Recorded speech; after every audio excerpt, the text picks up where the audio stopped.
Welcome to Hedgehog Watchdog. I'm your host, Devin that. Saxon. Greg's going to be about 5 minutes late. We're the meme team behind Libertarian Party of South Dakota and South Dakotans Against Prohibition. Today's episode is brought to you by pinkcoin.com. Our guest today is Lisa Marie Nolen. She's the State Deputy Director of Americans for Prosperity in South Dakota. Also the former chair of the Libertarian Party of Minnehaha County. How you doing today, Lisa? I love that intro. I felt really neat. And I'll just say it. I don't think I felt really cool all weekend. So, nice touch. I was like, Ava, I was watching that like, who is this girl? Such an impressive resume. I should meet her. Yeah, that was awesome. Well, everybody's about to meet her right now. Today we'll be talking about, is the culture war eroding the liberties of a limited government? I know that you have an article you wanted me to share. Yes. Do I have that yet? No. I'll get it to you. It's within fee. But also, I'm kind of Greg right now because he's not on yet. So yeah, really, he'll be on like 3 minutes. So I don't know. We can bullcrap for like 3 minutes until he gets on. If you want to wait, yeah. Well, I'll keep pulling this Sounds up. Good to me. But I'll tell you what happened is I was thinking about what I would say to be Greg and didn't send over the article immediately. So I was more preoccupied with trying to be Greg. But he would never. Greg just sits there. He doesn't say anything right away. He lets me have to handle all the awkward introductions. And well, I took care of that for you this time. Yeah, you did it. So good job. So actually, we're talking about taking the idea of, kind of, are we still talking about limited government? Are we still talking about, it's us versus them, and it's our freedom and our liberty, where we could probably address some of these issues that are going back and forth culturally, well outside of government realm, and be much better off than in this space. So I was going to start at the federal level, but I wonder if I'll start at the state level instead. The other thing I was going to say is that, hi, this is my neighbor Zoe. Hey Zoe, what's up? Hey Zoe, bye. So we've been outside a lot more this summer just for more community building, and it's been really neat. She's a sweetheart. Okay, so anyways, I was thinking about going the other way. The other thing I'll just mention before even Greg gets on is Clubhouse. Did you go back on yet? Let me see if I got a text it. Yeah, they sent me a text, like when I try to sign on, it's like, we'll send you a text when we have approved your account or something. Yeah, so I haven't gotten a text yet, so maybe it glitched out on me or something. Gotta try again. I don't know. Tell us in the chat if anybody is on, if you're on Clubhouse yet, because there's been some really, really good access. Jess Mears is doing a lot with Clubhouse. She's been bringing Justin and Matt. I think she had a big part in, I think. Mm-hmm. But bringing Justin and Mash on, really, they do kind of these Q&As, open space discussions pretty often. So he's just talking with people in a way that you wouldn't have access normally. But then Spike Cohen just got onto Clubhouse. And so he was doing the same. They actually had, is this too windy? He actually had a time where it was Spike Cohen and Justin Amash in the same room, like audio room, and you could sit there and just chat and ask questions and have conversation. So that would be awesome to hear if anybody's using that yet. The only thing I don't. So it's just like a phone call thing, or what exactly is Clubhouse? Like, how would you describe it? Yes, good call. Application. So it's social media, and I've heard a few different phrases. One is live podcasting. One is just like audio only. Facebook, like a Zoom, but the Zoom would just be audio only too. There's no visual, no video, and it's just people talking to each other. Like it would be like a chat room when the internet first came along. Only you actually chatted. And then, so there's no platform for typing or anything like that. you're really just chatting, talking. Just talking. Okay. Yeah, but the conversations that happen are very open and respectful. I even listened to one room where it was people talking about, is Trump still directing the direction, is still heading the direction of the Republican Party? And people were obviously getting, debating in that way and getting a little bit fired up. And it still stayed respectful because you have a moderator that can turn off microphones. Nice. So, I mean, really, the way the free market works is you're in somebody else's room, somebody else's space. You just have to listen. So, anyways, it makes for really, really, really just honest, open, upfront, and respectful dialogue. It's been great. So that's a plug. I want us to all go on Clubhouse. Yeah, it sounds really nice. There's been a strong libertarian presence there too. Yeah. So just starting. I like how libertarians take over the new stuff that's coming out like right away. Pretty much. We're always ahead of the curve when it comes to technology. Yeah, that's right. Actually, there's a whole lot on there for like Bitcoin too, and probably Pinkcoin, if I may use that as another plug. Hi, old neighbor. I'm on a podcast. For libertarianism and free market principles. My other old neighbor, that is starting a shop right now. What's it called? Euphoria. Oh, nice. The entrepreneur. We're talking about entrepreneurship and government regulation and good stuff. That's why we haven't opened yet. That's right. Yeah. Oh, I want to hear more about that. Yeah, for sure. I might. Hey, I'll put you on, Dion. Yeah. So I don't know if you caught that. He was talking about a shop that they're opening, and he said they're having some roadblocks right now, and it's government roadblocks. So that should intro very well. Want to talk about this idea, this question that I feel like it's been coming up, and it doesn't necessarily mean it's a yes, because maybe these two can complement each other. I don't know. But I'd love to hear from people on this conversation around free speech. Hi, Greg. I'm here. I don't think I ever really conveyed Greg, but at least he's here now.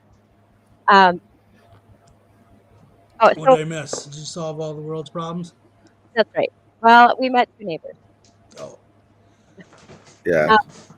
But this idea, we're gonna help us Euphoria, or what's it called? Euphoria? Euphoria.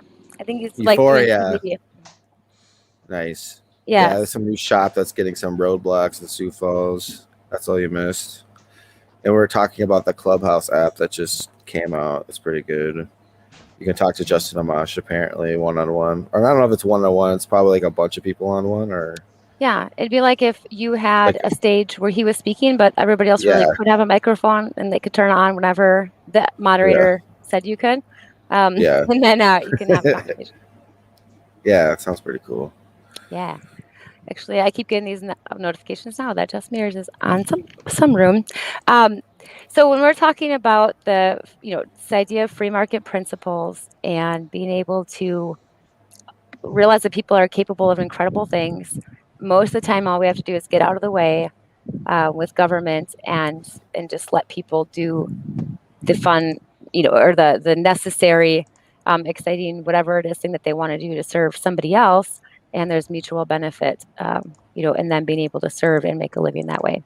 So there's also, when we think of people being capable of incredible things, it's not just in business entrepreneurship, it's in education, it's in community, in their families, and we roadblock that. You've heard people all over talk about wanting to do tiny home communities. There's some that do tiny home communities for veterans. And there's some that just want to be able to do that in their community for those that are homeless. And what happens instead is they're hit with government regulation, or they want to feed somebody and there's a license that they can't. So in all these different areas, in community and business and education, we're limiting people because the government's so high. What's happened after it seems like in these last few years and after this last election, you're hearing a lot more about some of the culture wars. And tell me what you guys think falls into that. But I hear about things like nationalism, or populism, but immigration's become an issue that gets talked about sometimes. You have some of the social issues, what should people be allowed or not allowed to do? Or in South Dakota, what happens a lot is there's a lot of social issues, or, people talk about like the bathroom bills and things like that got brought up in South Dakota. And we may not agree with each other's choices all the time, but right now it seems like that's what's under fire is people's choices versus how are we using government as a tool to do what we believe they should or don't believe they should and how people should live. So that conversation keeps happening. I hear a lot of good conversation around education, and then it really goes into curriculum and what kind of curriculum is government allowing and government creating. And so that's another area I keep hearing pop up. And as it does, I'm seeing all these really horrible atrocities going on at the federal level and state level and the city level where people are with the PRO Act, and that I'll bring some information up on. You have people that could lose their side gigs, could lose their ability to make money by independently contracting, and we're not even really talking about it. And that's going to affect not we, but as a culture as a whole, you don't hear a lot of people talking about it, and that would alter Right. somebody's life and their economic, standing, their ability to make money, how they take care of their family, far more than what bathroom's person going into. Like, and just I don't mean on either side or the other, but just as a whole, we're so focused on that right now. Are we missing some of these other type of issues? Also, you hear a lot about socialism, and I do think that there is a road from some of the issues we're talking about quite often into socialism, and then going into this economic freedom issue. So it's kind of one of my questions I was delving into, and I was wondering what people thought is the one taken away from the other? Are we talking about that type of culture war stuff and how people are living more than we're talking about government? Or is there a way that these two work together and I'm not missing it, or I am missing it? So what do you guys think as I send this over to you? And if there's anybody that wants to comment in too, I'm curious. Yeah, I think both sides, both the establishment parties are always pushing to control the culture of the country using government force, and they both have picked different topics that they want to force on people. It gets pretty annoying. It makes social media pretty lame. It's pretty much all you see a lot of is spat back and forth on those. Yeah, those are my thoughts. What about you, Greg? So yeah, you kind of hit it with the whole two parties fighting over government control, but it kind of just goes back to government has their hands in everything too much. They control too much of the economy. They control too much of our daily lives. That's why I think I don't know politics. I'm no history buff, but it's one of those things where we like to think it's more extreme today than it ever has been. But shoot, Yeah. this country used to have duels. Politicians used to call each other out. I remember. I mean, they've Who are you, fought Greg? on the floor throwing fists. Called each other names. Devoted whole papers to calling each other out. Uh, so our country's definitely had a lot of political divide for a long time. But yeah, when it comes to the culture, I personally I don't fight the culture war because I'm a big believer in you do you, I'm gonna do me. So even if it's something maybe I don't agree with or something like that, it's just these cultural issues aren't as important to me as just getting limiting government. Like the question for the title of the show is, do these people fight these cultural wars at the expense of actually limiting government? Because they seem to be more concerned with who's in power and who's wielding. Like right now, Nome wants to push this change in civics. I think I can't remember. It was called like the Yeah. 1776 pledge, and this and that, and that she's real concerned about who's teaching what to who. And but then it begs the question, well, it's like, okay, but you don't like what they're saying, but then who says I'm gonna like what you're saying? Who says I'm gonna like what you have to promote and your ideas, but Yeah. let somebody else chime in. Yeah, I think it's weird how she thinks that she's gonna force some weird Republican education on students, and that's gonna somehow make them all be Republican. Because that's not really usually students rebel against the things that the teachers are teaching them. It's to an extent. Yeah, I'm concerned with her whole thing was that somehow schools were indoctrinating people to become yeah, anti-American. But then I'm kind of concerned that what you're proposing is just going to indoctrinate kids to be pro-America and then not look at any of the faults. yeah. You That's know, basically how I saw it too. It's like, yeah. okay, so we're not going to learn from any of our mistakes. We're not even going to acknowledge our mistakes anymore. We're just going to chug on forward. Being Well, the and number one country ever, never ever did anything wrong. no, I didn't learn about Japanese concentration camps in school until I was a Yeah, sophomore in high school. And then I'm going, like, also, I don't want the government to be responsible for what I learned, what I didn't learn until high school. So as a community, I'm like, why didn't somebody in community tell me that either? But I like that's where I think we rely so much, especially on the public school system, on this one centralized education. And we expect, even still, I mean, for me as a libertarian, I expect like, oh, my kid's learning what she needs to in school. Well, that's but to be taking at home and making sure that we're talking about history and stuff here too, because then we're giving so much power to the public school system if we're letting them be the only narrative. So there's that piece in our community where we should be taking, like, that's on us. Where, yeah, I shouldn't have waited till sophomore to learn about that in school, but how come nobody around me was talking about that ever? So in right. both spaces.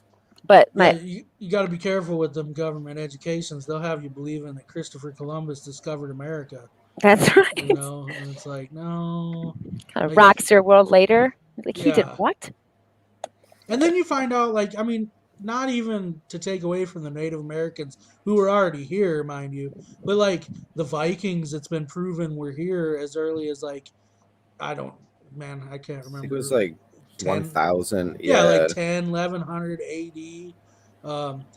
But those things just, you want to talk about whitewash in history. I mean, you guys like really, I don't know, it's just weird some of the things you put emphasis on. One thing you probably seen on Facebook recently, but it's kind of real. It gets talked about around here, but it's not something I ever learned in school. And I think my brother learned it in college. He was the first one telling me about it. But just over the border in Minnesota, when they hung 38 Native Americans, that came straight from Abraham Lincoln. I don't want to tell the wrong story, but anyway, somebody had stolen something, and the townspeople were going to kill basically the whole entire tribe of natives. And the president stepped in, and their idea of compromise was to murder 38 people. Oh. And that's not crazy. something that you're taught in school. And so I worry when people start talking about no one wants to reform education. It's like, well, what are you going to be teaching in school exactly? Because we still have monuments and towns and state parks named after a dude that should not have anything named after him, you know?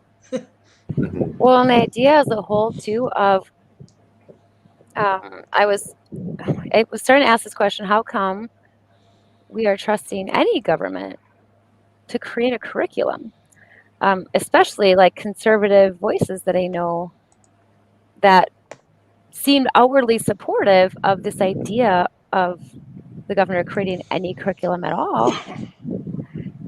And the conversation was about, what was going to be in it. And I'm thinking, even if it was everything a person, sorry, I don't know how windy this is, even if it's everything a person wanted in education, and you're saying, yes, this is spot on, perfect, let's go with it. You've still just given like your support basically for somebody to that you don't like in power, that is going to say all the wrong things.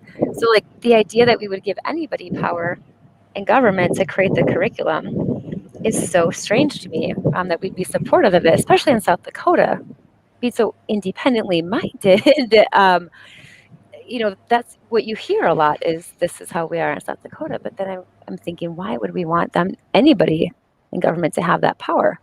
As soon as that changes hands, we're not going to want that, or the person on the other side's not going to want it. I think government's pretty clueless to the need of the people anyways, because if you look at, we'll just tie it into the medical marijuana.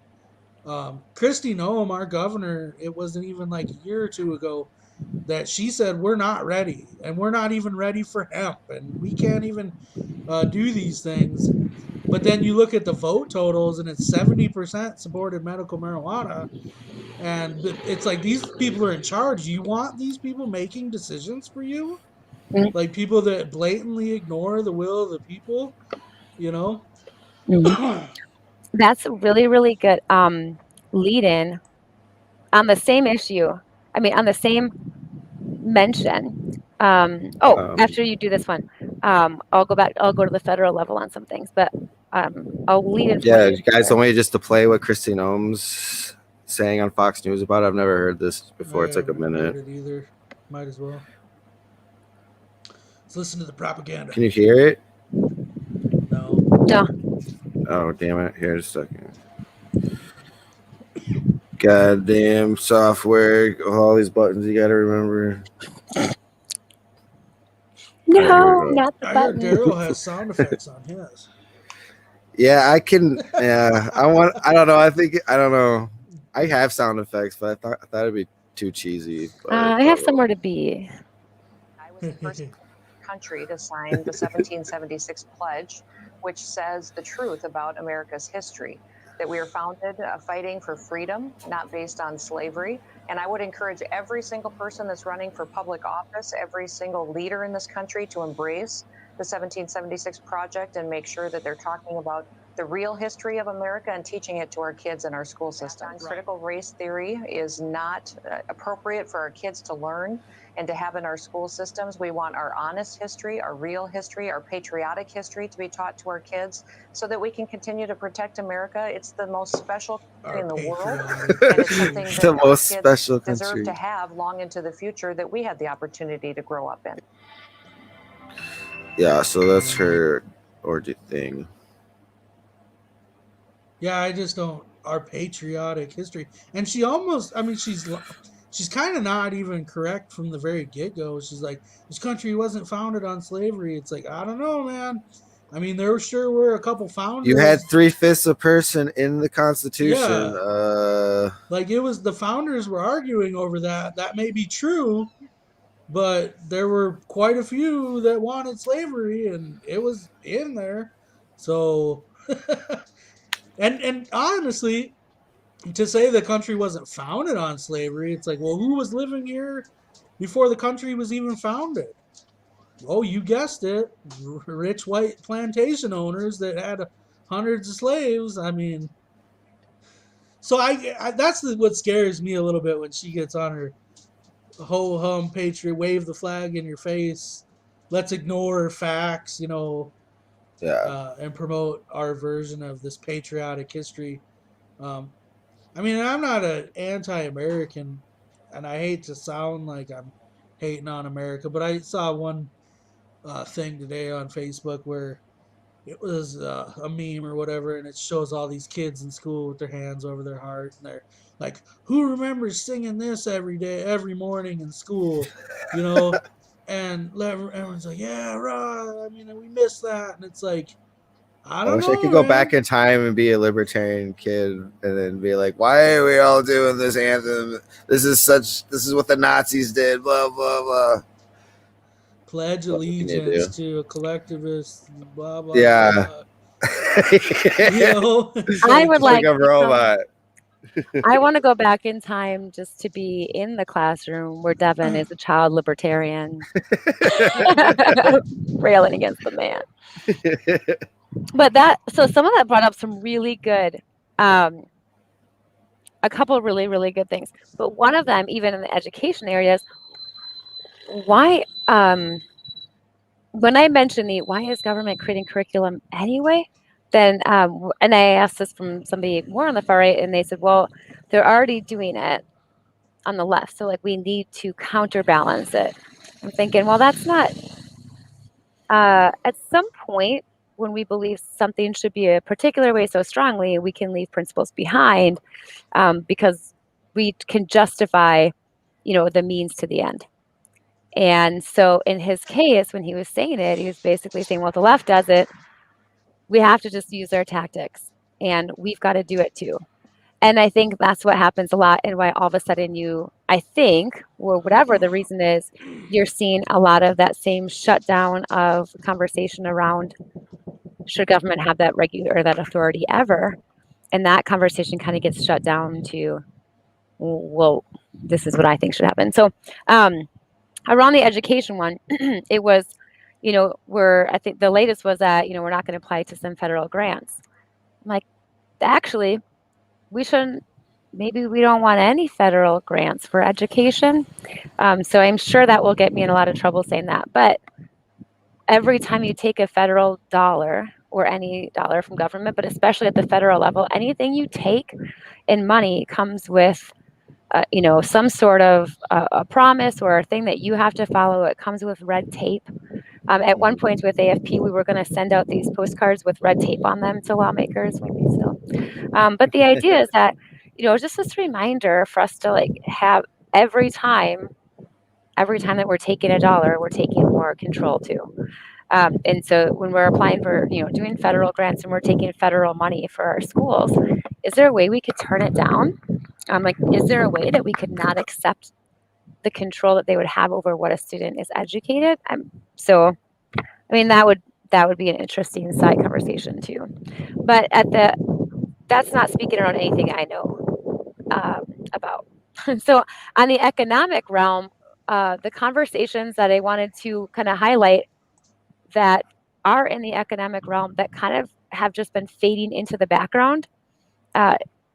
One of them is around the PRO Act. So thinking of like federal level, state level, city. The first one I was going to mention was the PRO Act. I sent over a link for that one, Devin, and that is something that was basically passed at the state level in California. And then now they're trying to take and pass it at the federal level, even though they saw that it had devastating results on independent contractors and people having control over their own employment. It took the control away from them.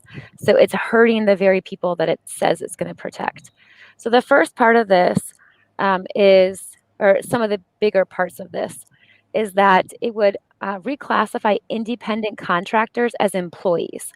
And that, even if they still want to independently contract, they can't. The employer, the company has to employ them. So when you think of some of the high impacted areas within California, one area was, the biggest that they had to eventually do a kind of an exclusion for was Lyft and Uber, so rideshare services. You could not independently contract with Lyft or Uber. You had to be an employee of Lyft or Uber. I know a person who does marketing, and she markets for several different organizations, and some of them are on a regular basis, but she doesn't do enough there. They don't need enough to have a person employed that would have to have benefits and everything. So it wouldn't make sense at all for her to not be able to independently contract across the board with several companies and have to stay working at one, as an employee, and them having to pay her. So that's one. I know a person in welding that I had lunch with this week and sat, sitting down with them, and he said a lot of welders independently contract, and they do that because they can get a far better rate for their services if they independently contract than being on as an employee. They're making that decision to not have those benefits, to not have the structure of a job. They want the freedom. And so there's a lot of really good examples where these different professions are impacted, even though they want their arrangement to stay as it is. They prefer it. So you're actually taking power away from the individual when you do things like this. A lot of power, because especially with women, a lot of women independently contract in their child, like I know not every woman has a child, but a lot of times, obviously, that weight kind of falls on the mom or the woman. And so a lot of times they'll independently contract, and they'll be able to have flexibility in hours when their children are school age. And a lot of them, they just really women prefer independence as a whole from organizations. When you see how many women are entrepreneurs, you don't have the same ceiling as an entrepreneur that you may in a position or in a company.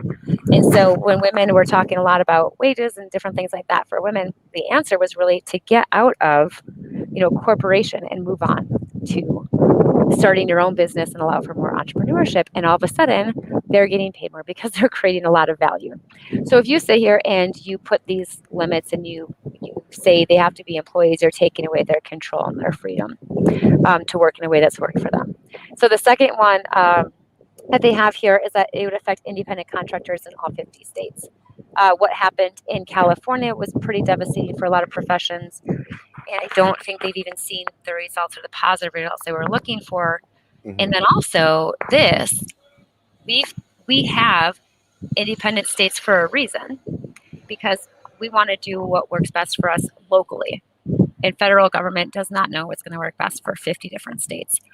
This would pass at the federal level, and it would do it for all 50 states. And so the lessons we learned in Colorado or in California, other states have learned this, and they have not implemented similar legislation. We have the freedom to do that as independent states. Now that freedom's been taken away, and it's being passed at the federal level at every state, regardless of what they want. Crazy. And then the didn't Uber and Lyft, didn't they just leave California altogether, or did they end up staying? They stayed and they got it worked out. I think they ended up doing an exemption, but I can't remember exactly what that looked like. That's crazy.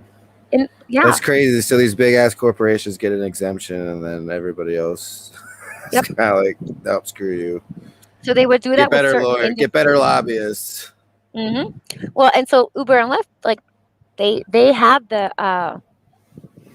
ability, because they're bigger companies or organizations, to really push back and fight on this. But if you've got somebody who's an independent contractor, camera person, and they're not tied, I do camera work for this company or that company, a photographer, I'm going to say camera work. So they're a photographer and they're working with these different companies, and they have to be employed by one that does benefits. Now, you don't have a big corporation behind you that's going to help you do legislation on that. So when they started doing carve-outs, it is because people were well connected. They either were well connected or they had the resources to fight such a bad law. So it is there again that skewed. It's going to have skewed results for different groups of people. In this case, different professions, because you've got such a far different realm of influence in the different jobs. Is it too windy out here, you guys? Seems like it's loud. It's just mildly windy. Okay. I think it's weird that the Democrats are they're the ones pushing for this primarily. I would say California tried this. I think it's weird how they want your benefits tied to your employer. Aren't they the ones that are always obsessed with freeing yourselves from your employer?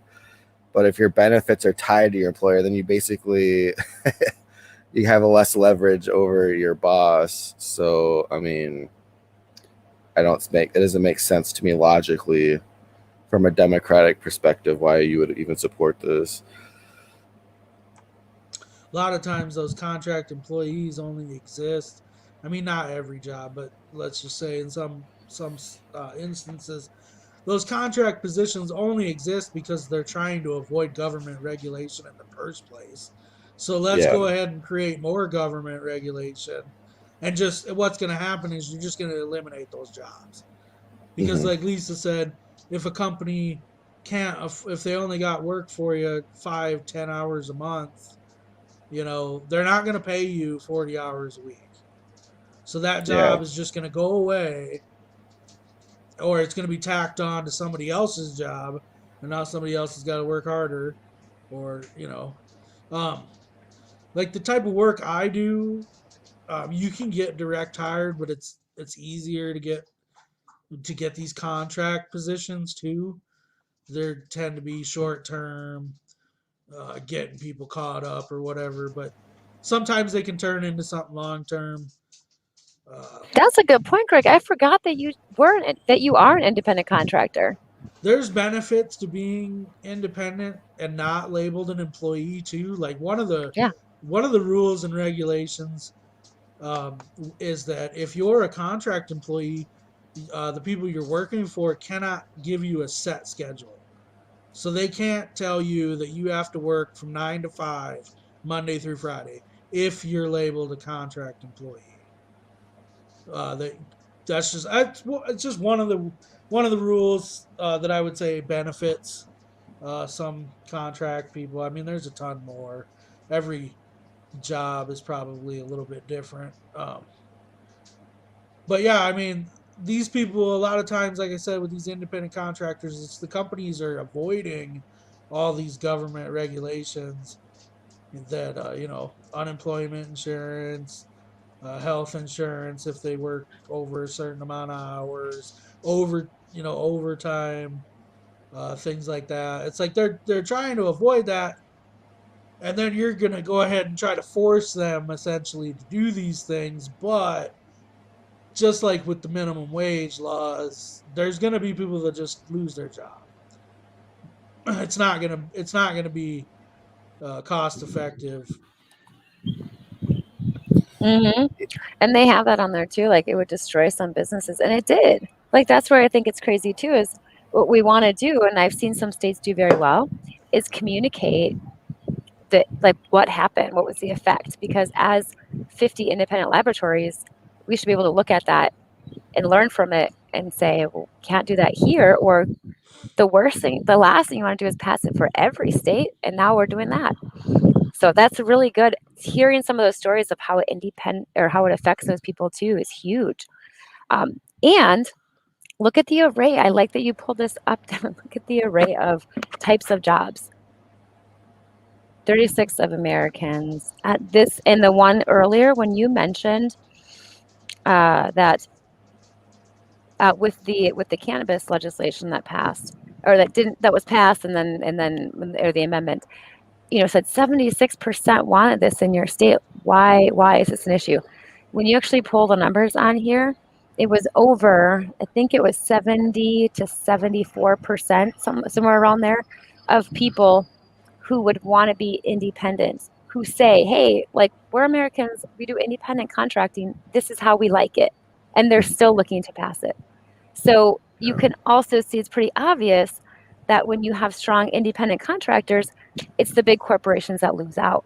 I mean, they're really the ones, and then they're the ones that control things like, legislation like this. We just give more and more power to those companies. A lot of And we times, start, a lot of times too, you'll make more money as an independent contractor than you will. I mean, because you're foregoing some of the benefits of being hired directly. Usually, at least in our case, like with medical coding, you usually get paid a little bit extra for the fact that you're not getting some of those benefits. And so it really just comes down to choice. It's like you got the choice, at least in that career field. It's like you could do either or. You could get hired on directly with a company, possibly have to go into an office setting 9 to 5 Monday through Friday, or you could be an independent contractor, kind of set your own hours.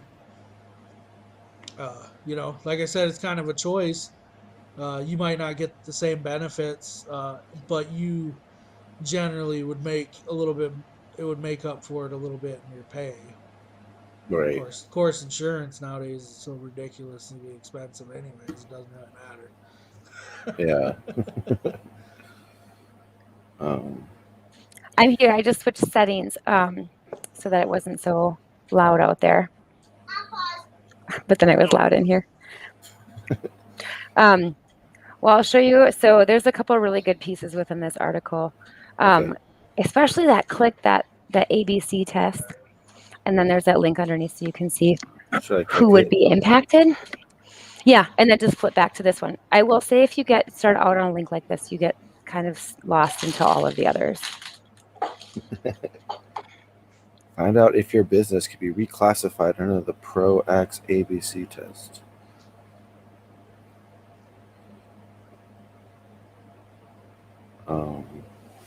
The test requires workers meet each of these 3 criteria or face reclassification. A, absence of control. The worker is not under the control and direction of the hiring entity. Currently, this is what the IRS common law test evaluates, although the full ABC test would be more restrictive.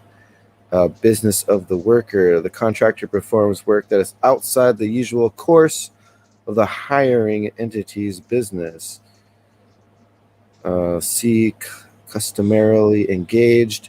The contractor is usually engaged in an independently established occupation or trade that is of the same nature as the work being performed. So they're saying if it doesn't do one of those types of things. If you're one of those things, then you would be reclassified, or your job would be classified. I don't know, reclassified. Yeah, if you by don't. the IRS or something. Yeah. So, I mean, that's been an interesting thing at the federal level. Some of the other ones that have been coming up. I mean, the biggest thing that we've been talking about with AFP is the infrastructure bill. And what's happening with the infrastructure bill, obviously, most people I think know by now, is that they're putting a whole bunch of other stuff in there that's not infrastructure. And what you're finding then is it's driving up this bill. It's also, I think, even worse than some of the taxes and spending that's on there is the regulation, and the regulation that you're starting to see being asked for and being passed within an infrastructure bill. So they're even pulling in pieces of this PRO Act now into the infrastructure bill. So a lot of people, I guess one of the biggest reasons I've been talking about the culture war along with this is, are we missing some of these conversations when we are fighting about, whether a person, is standing or kneeling, and like that? Not that that's not important, but because I know everything is for somebody. However, when you're talking about the government, are we missing something that's going to impact a lot of people with the PRO Act? So what I've heard more and more, and I saw there was a comment on a post that I done where somebody said, I didn't realize that this was even passing or going through right now. And this would impact what I do, and I wouldn't be able to do what I do on a regular basis. So it's going to impact people's lives tremendously. So I'm trying to connect people to that. But the next one with the infrastructure bill, that's pulling some pieces of this in there, and it's pulling a lot of tax and spend. And also within that, they're looking at hiring. I don't know if you guys saw this part, that they're looking at hiring government, more IRS agents. I didn't send you a link on that one yet, but they're looking at hiring more IRS agents to go through. I think fee.org did a piece on this. And I've been getting really down the rabbit hole on some of their stuff lately. Big time. But they're doing a lot of education because some of the conversations aren't happening as much. And a piece that they're talking about on this one is where they would now let you look at things.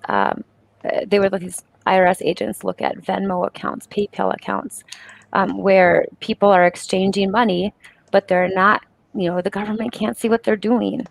And they don't like that because they can't tax it. And so how much, that's something, these are things that are kind of built into some of these big bills that are passing that would actually bring a lot more surveillance than we really should be letting the government have over some of our personal transactions. But they can't handle the fact that we have these private transactions because they have to be able to see what's going on with it. I was just looking in that fee site for that. Yeah, this sucks. That's the last thing we need is more IRS agents running around. And it's because they're trying to, collect more money for all this legislation that's passing. I heard that. They're like their argument is we're gonna be more strict on the tax code because then we don't really need to raise taxes to pay for this infrastructure bill. We'll just, get the little guy out of everything you can. He's not paying up yet.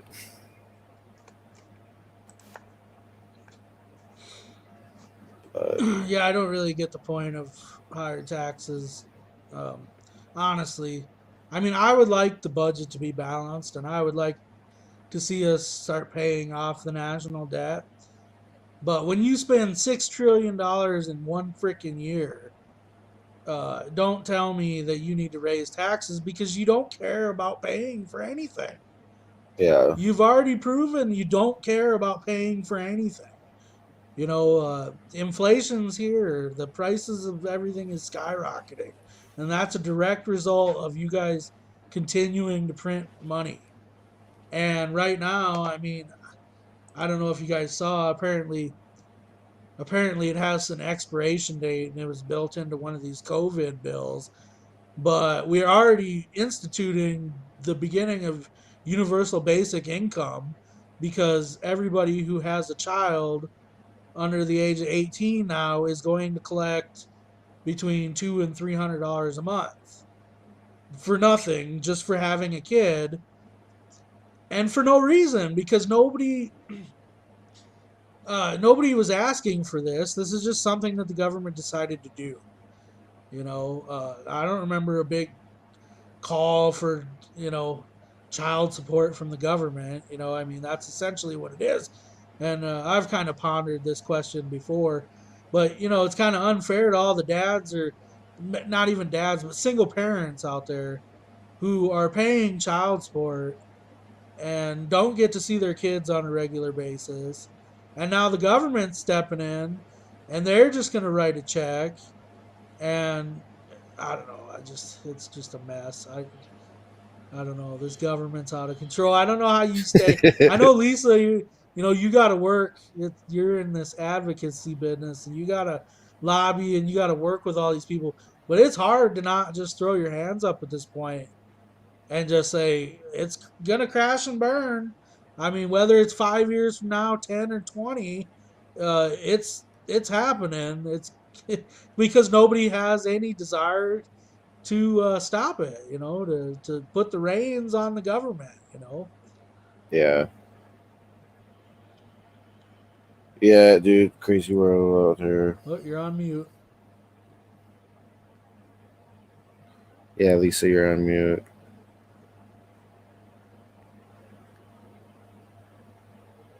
Huh. Can't hear you. Oh, no, we can't hear Lisa anymore. Uh-oh. She figured it out. It's like she's like a mime right now. This is funny.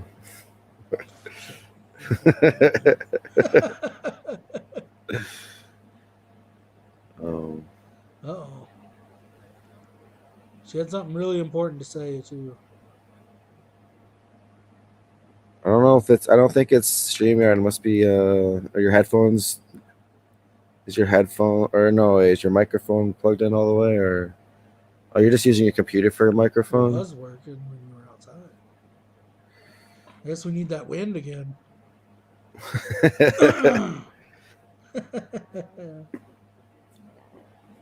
Oh, wait, I hear you I now. can hear you.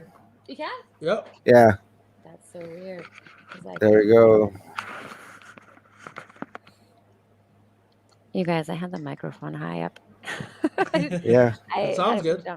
I was trying to go without the headsets because it's quieter here now and I don't like wearing them. So I thought I could get away with not, but that's wrong because as soon as I unplugged it, it stopped working. Anyway, it's fine. You know what? It's because my hair, because it was curly. Okay. Anyway, so that's, yes. I was going to say something around that.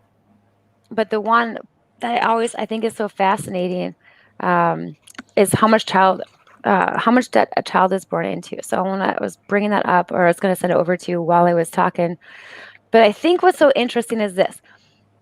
We didn't see, like, whatever this generation that's on right now, like, they did not see some of the ills of like what our generation and higher was doing. And so, yeah, maybe the people who are the loudest about government right now aren't like they're trying to push this message through. But you can start to see people like waking up to it, which sounds cooler than saying woke. But you can start to see people, young people, seeing the results of it. So I saw a meme the other day. Yeah, I wish I had it pulled up in front of me, but it was one my friend told me about where it was saying, "Hey, look, your generation, you guys told us to go to school, and you made all this money. You had I can't remember the percentage of wealth. This is what I want to find." But this percentage of your generation owned all of the wealth in America. And then the next generation, like our generation, going like Gen X into like millennials, made they made less money as a whole. They owned less wealth. There's also less business ownership. And then like the group, like the really like millennial group, younger millennials right now, um, they only held 4% of the wealth instead of like 37% that boomers had. And so this meme was saying, you told us to go to school, that we had to have a 4-year degree. We had to spend all this money on our education, and we did. And why did we listen to you? So they're kind of like, this meme is raging against the older generations. And I'm I surprised that think that's number's not. valid. I'm surprised that number's not bigger with all the crypto millionaires, all the millennial Dogecoin. So those wouldn't be as much like millennial though, right? That would be more like Gen Z, do you think yet? What age does Gen Z go to? Yeah, I'd say Whatever. Gen Z is predominant. So you have those people now who are starting to see some of the impacts of why did your generation, who basically was a whole bunch of entrepreneurs that didn't go to school, why are you shoving this? You shoved the school on us. We did everything you said, and we don't have wealth the way that you guys did. But I one think so thing, much of that is entrepreneurship. one thing I don't like too that I see a lot of. I mean, take the good with the bad. I mean, it's not terrible, but so a lot of people are pushing tech schools and tech degrees and stuff like that, and it's not that I'm so much against that, but there used to be a time in this country where we had things like on the job training. Hmm. If you wanted to be a welder, if you wanted to be a plumber, if you wanted to be, an electrician, if you wanted to be like you didn't go to school for 4 years to do these things. Hmm. You went and apprenticed with somebody, or you went and, like I said, you got on the job training, and maybe you started out just grinding parts for a low wage, and then you worked your way up. As you worked with the company, they taught you more and more and more, and after a decade of being there, you have all these skills and stuff, but you didn't go to school and rack up $30,000 in debt to do Yep. that. And so, again, I'm not against trade schools, but I've seen quite a few people go to trade school, and it's kind of the same story as college. They wasted 20, 30 grand going to school, and then here it is, they're done with school, and they're not even doing what they went to school for. And uh, I don't know, I guess it goes back to government, because it's like government stuck their hands into education, and businesses now are just relying on the government to train their workforce. I mean, how many times do you see employers talking about that they can't find qualified help? Yep. Well, it should be on you to train that workforce, should it not? I And mean, hmm a school education, great, K through 12, is only going to give you a generalized education. hmm It's not exactly going to get you the skills you need to get a career. It's just a generalized education. But yeah, I'd like to see more apprenticeships and more, on the job training. Let's get away from this idea that you got to spend 2 or 4 years in a classroom to get a job that honestly shouldn't have required a degree and it shouldn't have required debt. That's just my 2 cents. Do you think like Good. gold dredgers would fall under independent contractors? I've been getting into the Bering Sea gold show a lot on Discovery Channel. What is it? They I like bet the suck up divers, gold. the They suck up divers that gold work, off the ocean floor in Alaska and Nome, and some of them are making bank out there. They got a show on Discovery Channel about it. I'd say Gives the you gold divers, fever. the divers that work for somebody on a boat, those are definitely independent contractors. Yeah. But the guy that owns the boat, nah. So now the guys that own boats, they're gonna have to provide health insurance and all the stuff. Probably. See, that's Yeah, we should probably protect those poor workers, so that Yeah. they never get hired to do that job ever again. And then we've kept them safe, right? We've made their life better. Like that's what we Yeah. do. So Thanks, Uncle okay. Sam. I can't wait to bring this down to the city level. So I'll cover the rest really quickly. How are we at time, you guys? So far, already It's 8. been an hour, so yeah. So now I'll get to the meat of it. So the infrastructure bill is really bad. So we've been working on doing work on the infrastructure bill.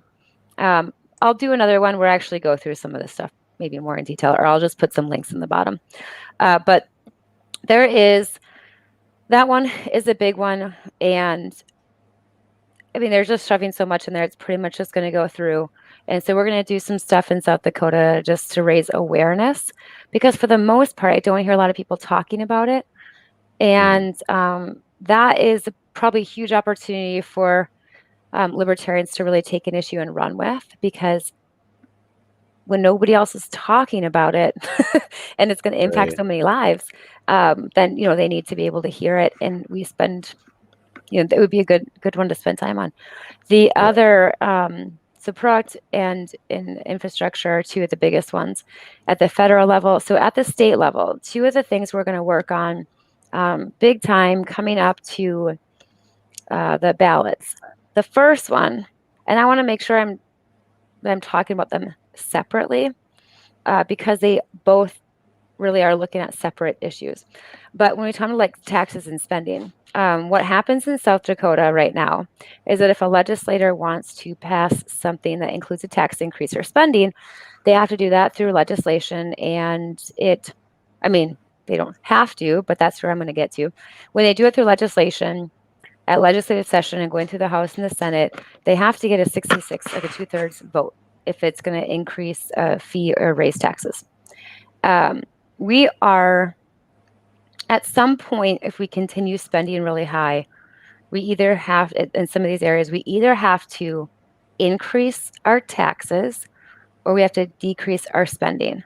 So I'll get into that a little bit more on the Medicaid expansion issue. But a lot of times measures will be on there and they won't necessarily say how they'll spend a certain amount of money, but they don't really say how they're going to come up with this money, in the ballot issue itself. So that's not part of it, but at some point it has to be addressed if this is a big spending bill that's going on the ballot. Right now, while you have a 2/3 threshold at the state level, within legislature to be able to pass something with a tax increase, you could pass it on the ballot at 50% plus one. But also, so citizens they're not really limited like the government is. And somebody could be excited about that. They might say, great, like I don't like taxes, but I do like ballot access. But the other piece of that is that legislators can put things on the ballot too. I mean, this measure itself was put on the ballot and went through legislation, and they referred it to the ballot to the people. Yeah, and I don't like it when they throw crap on the ballot for like a primary. Those sneaky, Well, this was a primary. Is it? Yeah, this was on a primary. Those sneaky son of a bitches. They'll put it on a primary when nobody's voting. It's like we know for a fact that voter turnout is down during the primaries, and for the most part in South Dakota, the only people that even need to vote are Republicans because there aren't very many Democratic primaries. Knock on wood, we get a couple Libertarian primaries next year. But they do that on purpose because they know voter turnout's terrible and they can get away with their crappy bill. Well, and it raises, so this one's on the primary, but it's illustrating what you're saying though, because you should, if you're going to pass something, especially if you're going to pass something that increases taxes or increases spending, it's affecting your life all the time, everybody's life, usually impacts people in poverty more than anybody else even, because they don't have the loopholes and things like that that a lot of people do. So increasing taxes, increasing spending. There should be, that should be difficult to pass things that would increase taxes or spending. It's the least control we have when they do that. But would you say the flip? Like, I haven't looked at this bill that's going on the primary ballot, but on the flip side of that, uh, would it be hard to even pass like a recreational marijuana bill? Because Christy Noem tried making the claim that it was going to cost like $2 million. I don't remember what the figure was, but it was going to cost like $2 million to implement this plan. Mm-hmm.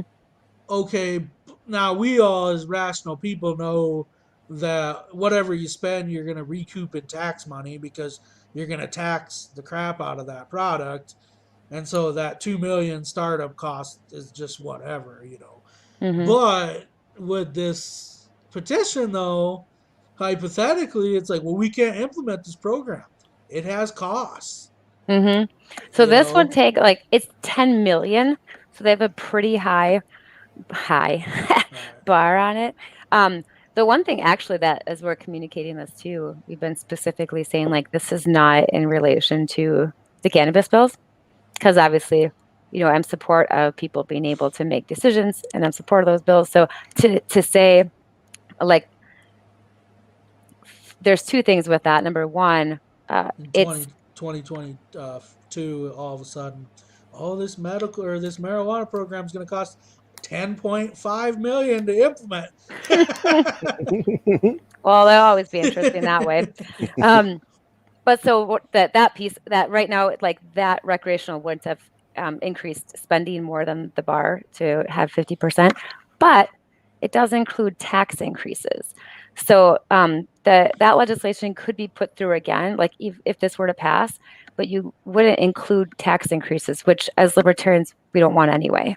But there's a higher tax, like within the ballot amendment itself, there was language with tax increases on this product. So there's a higher tax than what we normally would have on a product. But that was because they wanted it to go through and pay a lot of that towards education. So that was their reasoning for including it in there.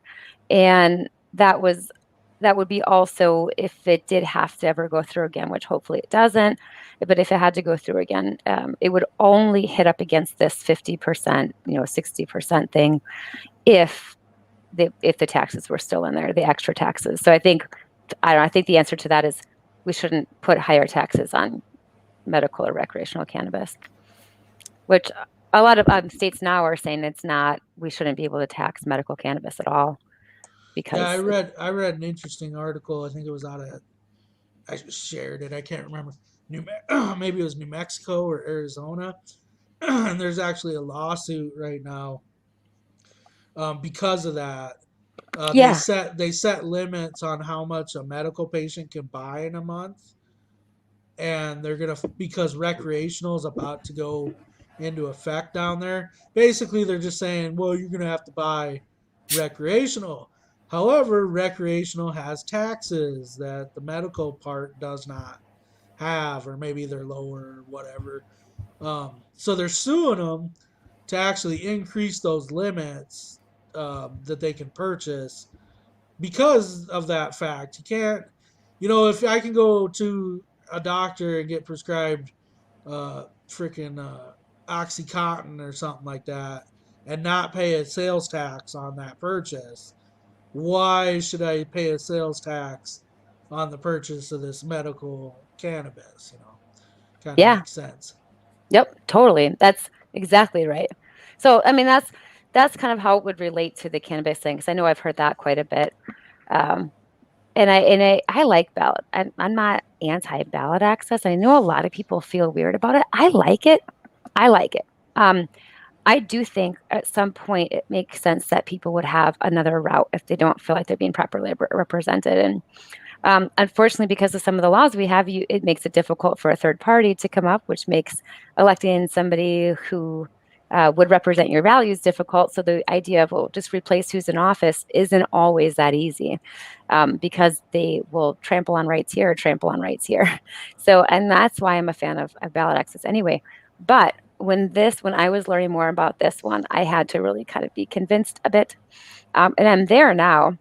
I mean, it helps that it's my employer that likes it, but I'm there now. And the biggest piece of that was when I saw that a legislator could put something on the ballot, even like you said, like this one is on the primary, they could put something on the ballot because they can't get it through legislature at 66%, 2/3 vote with that higher bar that we have in our Constitution. Like we, the So can people, they wanted just that.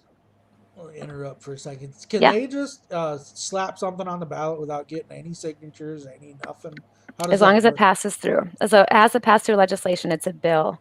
So it would refer it to the ballot. And that only So they needs still gotta majority. agree. They still Mhm. gotta agree to put it on the ballot. Yeah. Yeah, but you have such a super majority right now that it's pretty much like if somebody wants it on the ballot, if a whole party, or I'm not saying that for sure, but I'm saying if a bunch of people wanted this on the ballot, you would just have to get it to the legislature. And then at 50%, instead of having to pass it at 66% the way they normally would, they just put it over to the ballot and it's easier access to do their tax increase.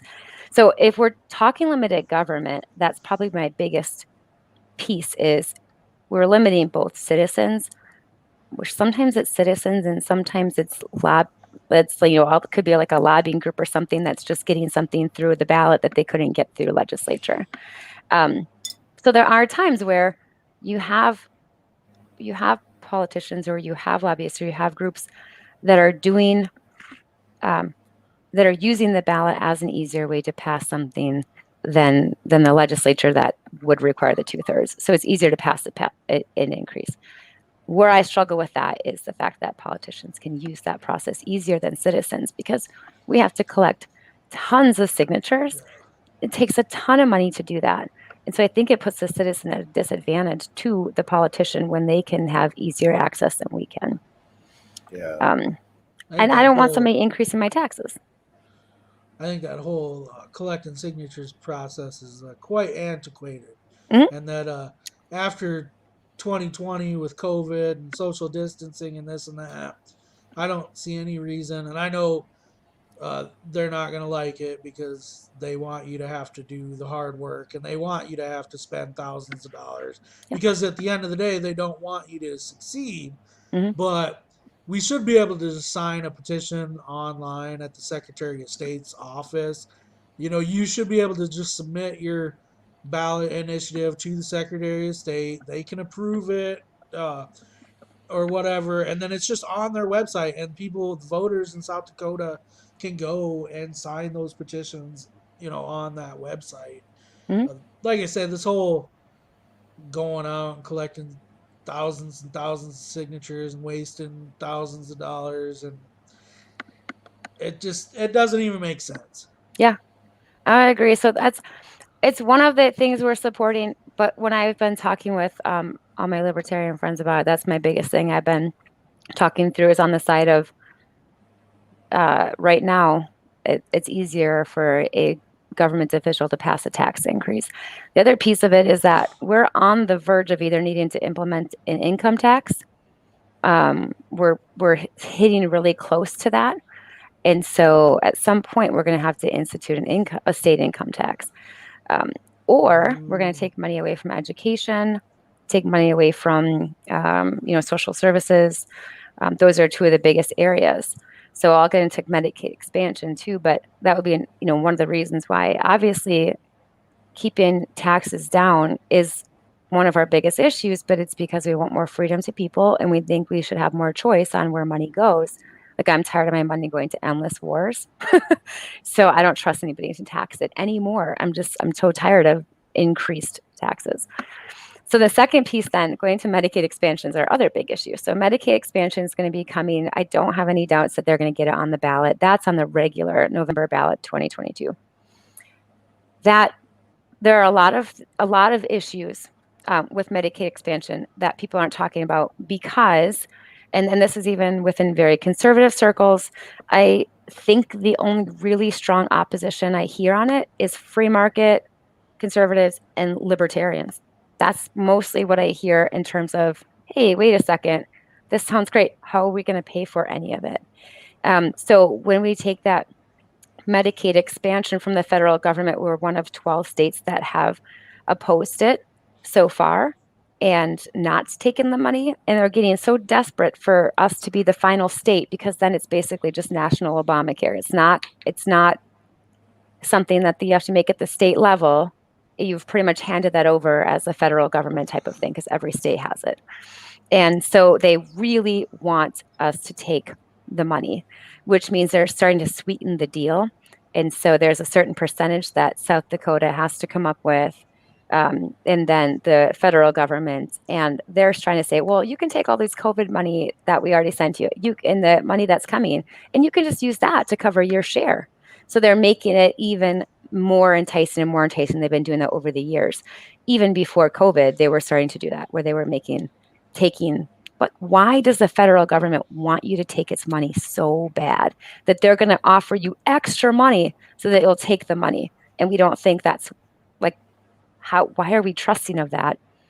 And then the other piece of it is we see the healthcare that federal government provides on the reservations, because that is a contract between the reservations and the federal government to provide healthcare. And they've done a really terrible job. Indian Health Services runs out of money by the middle of July at the latest.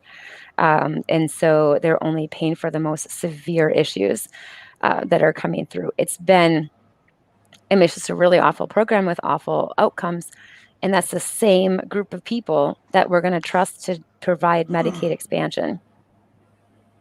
And I think that's a problem. And the VA is not horrible in Sioux Falls. I know people have good things to say, but as a whole, we have not taken care of our veterans very well with healthcare. And yet we have all these failed federal government healthcare programs, and we're still saying we're going to trust them to provide us healthcare and to provide us the money for that. Yeah, and the only reason the VA is good up here is because we don't have an overpopulation flooding the system. You know, if you go to a bigger city with 1 million people, there's way too many people using the system. And so, like you said, funding runs out. But Medicare, Medicaid, I mean, that program is essentially just bribing people. Um, if you're a doctor, if you're a provider, there are so many uh, kickbacks for being in compliance. If you do this, you'll get paid at this rate. But if you do this, then you're eligible for a bonus, or you're eligible. I mean, that just what that whole system is just bribing people into compliance, like you said. Yep. And the more compliant we are, the more they control it until they control all of it. And then we have national health care because we, one by one, as states, we have given them that control voluntarily. So they tried to pass it at the federal level, and we said, oh, no, you can't do that. We care about these principles. And then they pass it state by state by state. And the more that the more enticing it looks, or the more it'll win votes, the more people will start saying, yep, okay, we'll take it. And now you're having really awful outcomes in other states that have passed it. So that's the other issue going on at the federal level. And FEE does a really, really good job with that too, on talking about expansion and how it's hurt other states.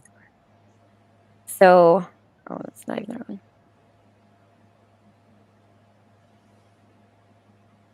Hold on, sorry. Okay, so here's a couple of ones that have, there are a lot of good ones in here. But I want to see if I can find one specifically. What's the other one? GA. Okay. Okay, I had to find the one article I was looking at, and I'll put this in the StreamYard link, in the StreamYard chat. Sure. Okay. The biggest problem, other than the taxes issue with Medicaid expansion, kind of touched on here. So number one, at some point, no matter what the federal government is saying, at some point, South Dakota becomes more responsible for the cost. It's not a set, this is how much federal government's giving. So South Dakota payers will be on the hook for the increase in cost shared to the states. That will happen. And the other is they've underestimated enrollees in every other state that they've expanded. So they say, oh, it's only going to impact this many people, and then there'll be double or triple on the enrollment, how many people actually are enrolled. So just to kind of lay out, I didn't do a good job of introducing this issue, but one of the issues is, with Medicaid expansion, currently it covers the elderly, it covers disabled, covers like single working in homes with children. This would expand it to able-bodied, working age individuals. So just people that need health care, that say we shouldn't have to pay for health care, or maybe there's, whatever the reason may be. It's not because they have children, it's not because they're disabled, and it's not because they're elderly that they would, want Medicaid expansion. So what ends up happening is a couple things. One, private health insurance starts to kind of go away or be less of an option, which is another result that the federal government does want, is they obviously want more reliance on government. And so when you do have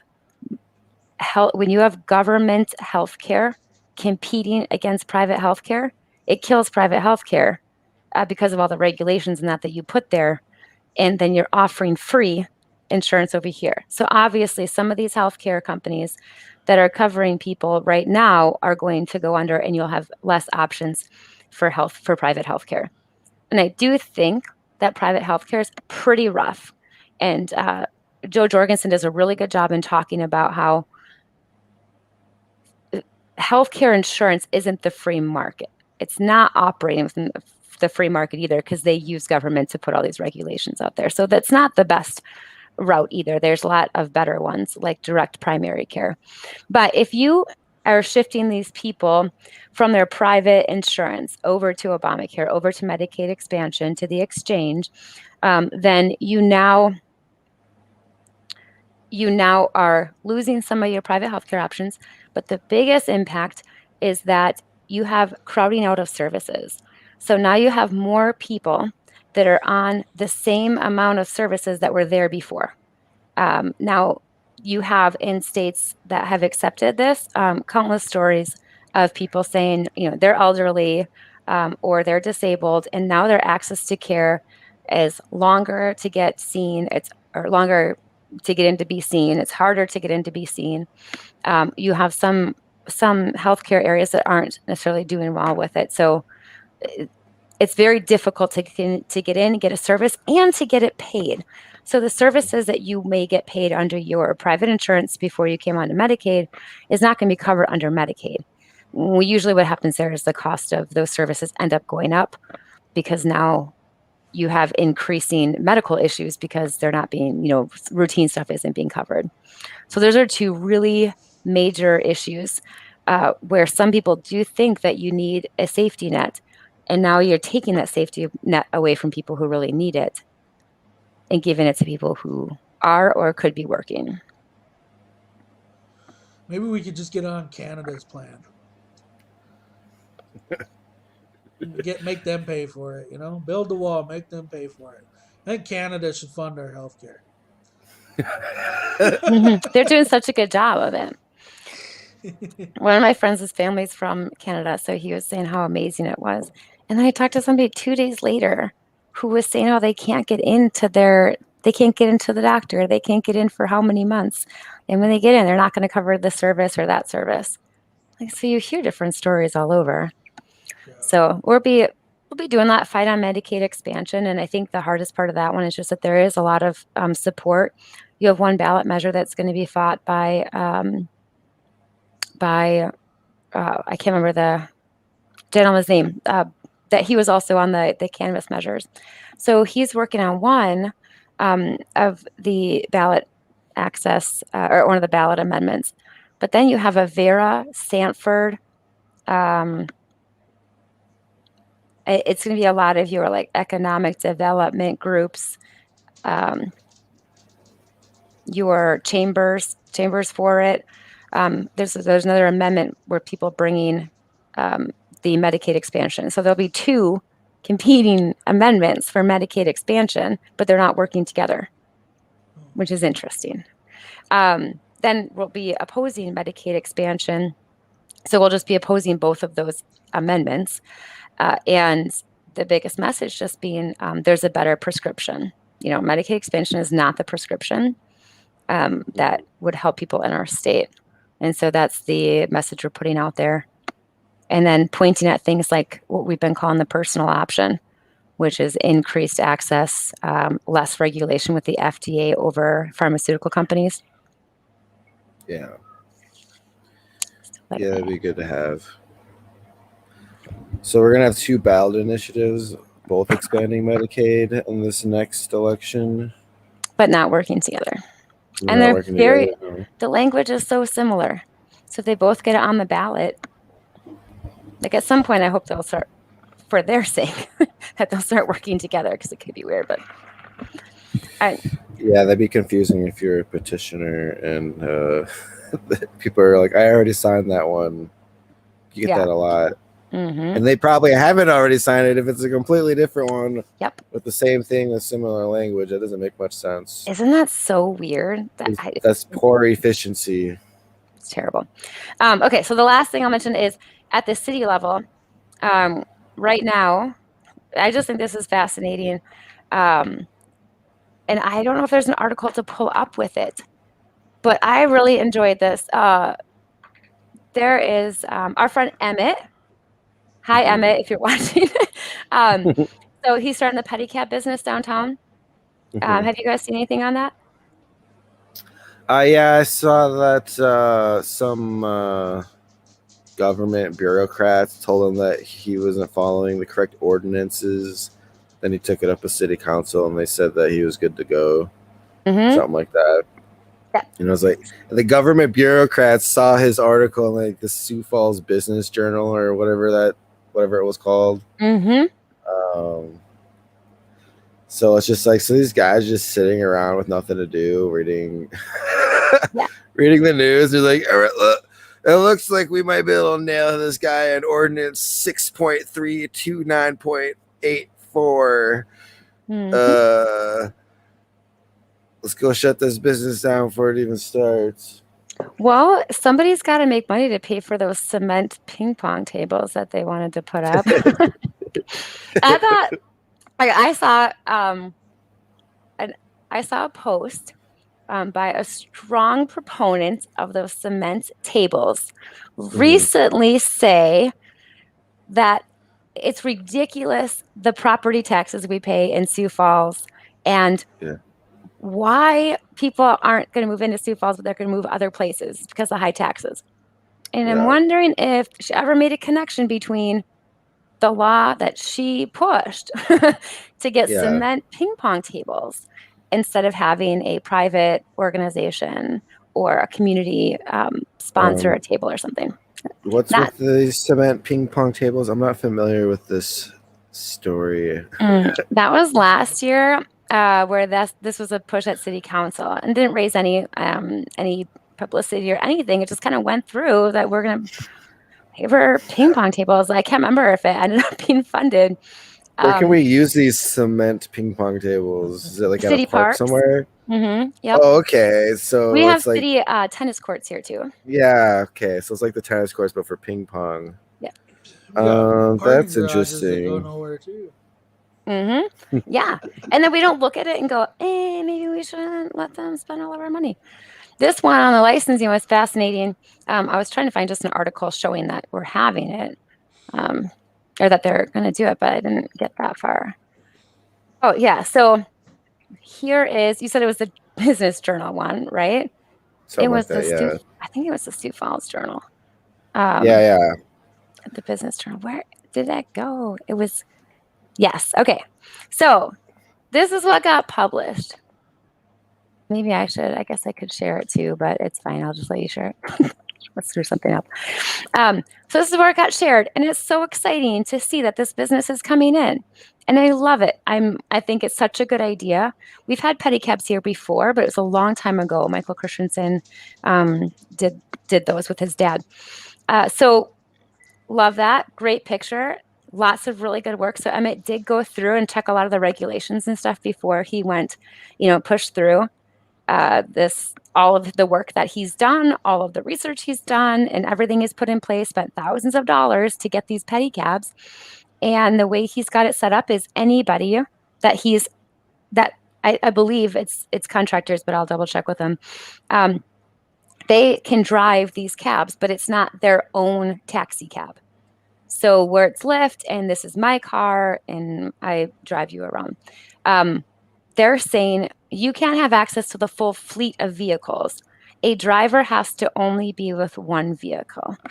And they were just interpreting their city licensing regulation guidelines that way. It's not how he interpreted it, but it's how at least a couple people within the government decided that they wanted to. So it's just like you said, they saw it, they went, this is revenue we're not making, or were they so worried that people weren't going to be safe because you're going to have like 5 or 6 bicycles driving around downtown? I don't know if you were that concerned about safety. I just imagine some old lady going, "You can't do that." Yeah. That's I saw imagine. you driving that one last night. Now you're driving this one. That's a violation. Like, people in Sioux Falls are really excited about this service. Nobody at the citizen level is going, this is not licensed correctly. This should be classified as a such and such business. So now you have people that are excited about the service and they're not going to get it because this guy interpreted or this girl interpreted this license that way, which definitely makes you think about the motives because it's supposed to be public health and safety. You're right, though. The good news was, the next day he came on and said he talked with the counselors. They made a decision that shouldn't be how the regulation is read. Good news, great news. And he didn't have to worry about that licensing burden anymore. It didn't hold him back. But he did mention that they're talking about doing licensing now. After he went through all that, introducing licensing now at the city level. Because people should be able to feel safe, and they want customers to feel safe. And there's bonding and there's insuring, and there's background checks that all do that. But we have it just kind of illustrated that tendency we have that even when we see the barriers in place for small businesses, and even when we want the services, that we would still walk through something like that and go, yeah, this should be licensed. Because what is your burden that you can overcome in licensing? Maybe you've got enough resources, another person isn't able to, and now we've squelched new business, lifeblood of Sioux Falls and South Dakota, and we've taken a service away. Yeah, that's crazy how they're like, well, you know what? Since we don't have very many regulations on this, we might as well start adding some regulations. It's like, come on, who elects you people? I feel bad for Sioux Falls. Yeah. Well, and I just heard somebody say that they prefer to take construction jobs in Lincoln County than in Minnehaha County because they can actually get through inspection. They don't have all the regulations and the barriers. So, I mean, it will impact. It just takes it a while for people to see it, which, just to wrap around one point that I mentioned earlier, is I think people are starting to finally see this. Even in the Strong Towns community, where there's a really good post I saw yesterday that said regulation often hurts the people that it's trying to help, that we say we're trying to help, and we keep going to it. So that's at all 3 levels. There's conversations we can and should be having, and stories we should be telling around government and how it's hurting us. But I feel like we're so sidetracked as a nation that stuff's just going through left and right that's going to change how our next generation can live and function in this world. And it just feels awful. Mm-hmm. But But so the good news is people are finally figuring it out. They're seeing how it impacts them, and I think that they are going to start pushing back. You've got awesome people like Corrigan Larson, who is, how old is Corrigan? The young buck. 20 or something. And look he's working hard. He sees it. So I don't think it's just cultural, like America's not that America's bad, but America's the best. And we're going to focus on people not coming into our country. Like, we could change that conversation. I think young people are starting to. I think we'll see like a big difference. And I think that's the hope, is that things have to get bad enough that you see a huge impact before it starts to change. Yeah, I definitely think the internet generations are going to be the bigger change factors coming up here. Hopefully, I don't know how many millennials are in Congress right now. I think there's like, 2 or 3. So hopefully we can jack that number up. Who's making tea? Greg, your daughter did the marketing, the logo and stuff for some of the recent LP stuff, right? For the state? Is she getting involved too in some of the issues? Issues? Nah, not so much. But she did a lot of the, right? Am I right on that? Or did she do the artwork? She made like these tablecloth covers. Okay. Table covers we used at convention. She printed off a bunch of we made a bunch of stickers and stuff like that. I don't know. I might but I might ask her to do some T-shirts for Freedom Fest or something. Very libertarian. So we didn't talk about Freedom Fest at all. Look, I'm a libertarian outside this house, but when it comes to this household, it is 100% totalitarian rule. They make the choice to live there. Yeah. There's no free ride here. There's no free. Well, Greg, you know what's best. Yeah. So it makes sense. Build the fence. I do the regulating around this household. There's I shouldn't mention this. Okay, I'll tell you something. I'll tell you guys something offline around that. But yeah, I would definitely follow those rules. But the idea that you could choose not to live in your house is what separates you from the government. All you can do is move out of the country. That's like the number one. That's the number one thing everybody says now if they're arguing with you. They're like, if you don't like it, why don't you move? It's like, dude. So speaking of moving, I was going to touch on this a second ago when Lisa said something about, we don't need those immigrants here. Well, so... You made it sound like I said that. Like I said that, and I don't think that at all. No, but anyway, so we probably don't know about this, and because we live in South Dakota, but Christy Nolen and South Dakota, we're kind of going through a labor shortage in South Dakota. They wanted to blame it on unemployment. We need to get these people back to work. It's like, well, there's twice as many jobs available as there are people on unemployment. And actually, it might even be triple. So it didn't matter necessarily that you get those people off unemployment faster. You're still going to have 10, 20,000 jobs available in South Dakota.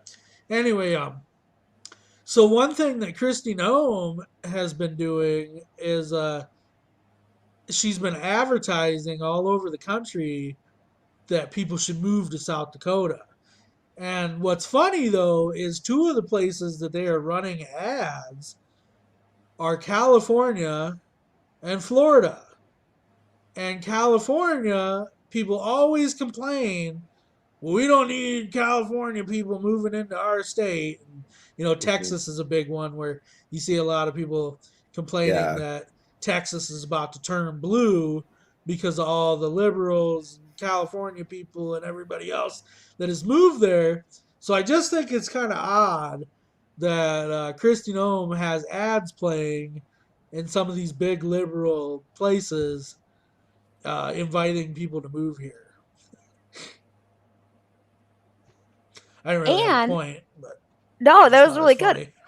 There is, and there are so many people moving here. That was actually, I was talking to one person about the whole taxation. We've been calling it like taxpayer protection, but that taxpayer protection idea and saying, we are going to keep that higher bar for taxes. It's because of people moving here from other states. They were complaining about people moving here from other states, and very similar to the comment there around like, oh, they're going to change our state. And I said, well, like, that's the whole, I mean, it shouldn't be easy to change a state's like tax plan into institute an income tax. There should be a high bar on that. And so that we kind of started coming back around to that conversation of a bunch of people moving here. And what would that look like to shift, things in the state? And it can shift pretty wildly, at 50%. But yeah, with the thing with like income tax or implementing or creating an income tax is they always sell it. It's like we'll just dip our toes into it for right now. Look, it's just a 1% tax. It's just 1%, but then it's 1% this year, and then it's 2% more in 2 years, and then pretty soon it's 5, 6, 7, 10% in taxes, and then you're running into like a New York situation where it's like you start getting into double digit state income taxes, people move Yep. for that because they're already being taxed by the federal government at 20, 30%, depending on your income bracket.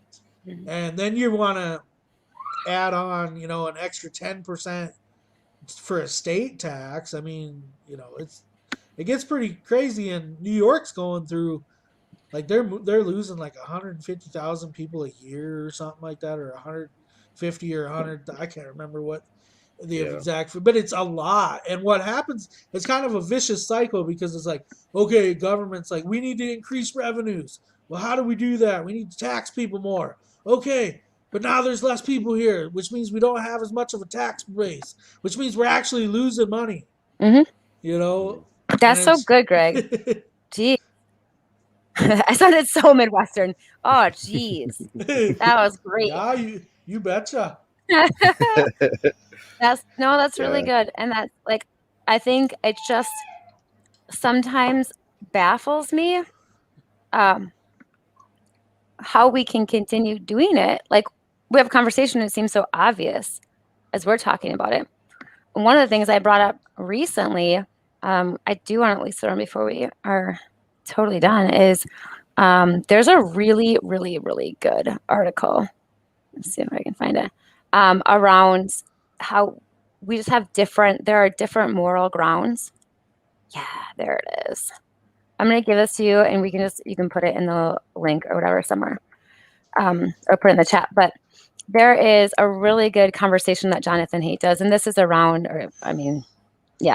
so this is around like righteous mind, where we have different moral, like a different moral ground. And so actually there are talking points and conversations that could bring people together in conversation on different sides, because you're understanding. I can see why you would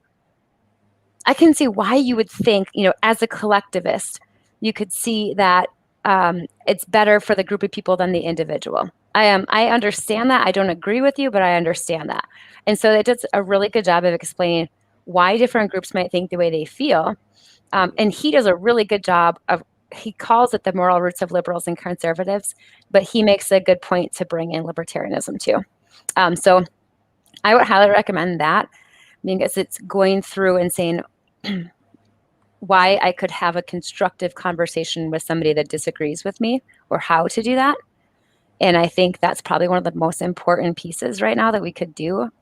One of the reasons I liked Clubhouse is because of the respectful conversation together.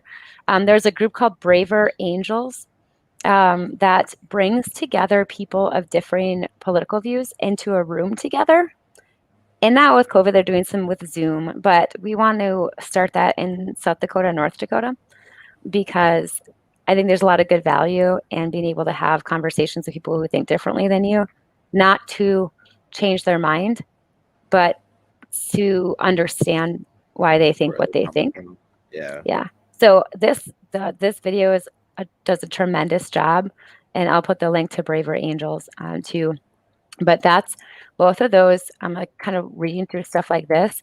I'm at the point where I do want to fix, like I want to fix some of the issues themselves, but I also want to get to a point. Hold on a second. I lost you guys in the window. I went too far. There. So I do want to get to a point where we fix some of these issues, but I also want us to be able to even just talk about the issues together. And I think that's even what's not happening as a whole. Let me find it. Oh yeah, there it is. I'm such a dork. It's just braverangels.org. Yeah. braverangels.org. Yeah. I don't know if that worked. I just linked it. But that, I'll put a link in there too. I think it'd be neat to have libertarians in that conversation, because it's starting off just on a Zoom call. And then hopefully what we want to do is get people together in person where they could talk through some of this stuff. And it's not like political, like, it's not saying I'm going to bring together a couple of senators. It's just citizens talking together. Cool. So that would be a good one to look up to.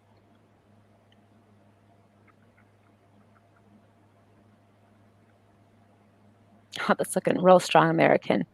I like it. But so you can do like join in on conversations, but I think that's one thing that's not happening. And I think the next generations are gonna kind of get tired of it. And I think that's where, if you're, we're a party that offers actual solutions, and don't get into the back and forth of what you believe and what I believe. And we actually look for like common ground, and we look for ways that we can, bring about better change for people. So storytelling, I think, is probably the biggest. And if there's anybody that has stories of how like the PRO Act would hurt them, or how higher taxes or getting the income tax would hurt, that's really good stuff for us to be able to tell too. Yeah, these are good materials. Yeah, I don't know. Oh, so Greg, I was going to ask you say earlier something. when we were talking about Nolen, we played your little speech there. It's something, speaking of the culture wars, it's something I keep hearing people talk about. But I honestly have no idea what the hell it is. What the heck is critical race theory?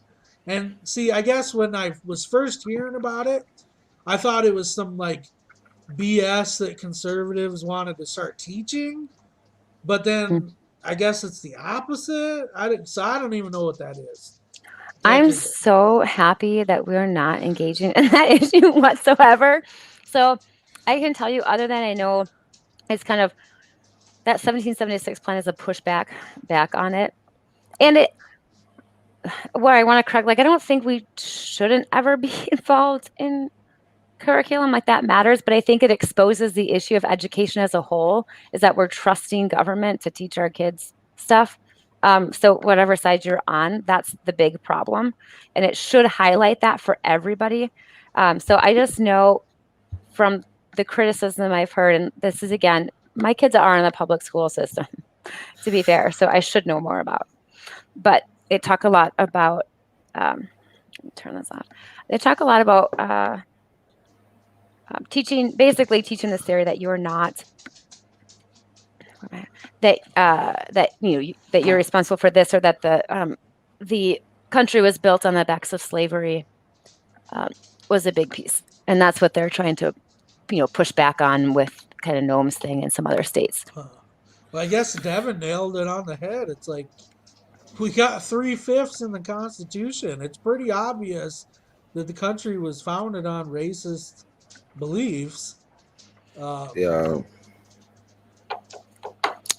And that's what people are mad about, because people get so tied up and are upset about teaching the history that as a whole now they want to trust that centralized federal government can teach us this theory, better than we would have the conversation in our communities. But that would be an interesting one to talk about. I just also feel like I'm burnt out on it. Like hearing it. It's really good questions. It's really good questions to ask. But I'd love to hear the same people debate, like, why are we trusting government to give us any education Yeah. at all? I don't know. Privatize the schools.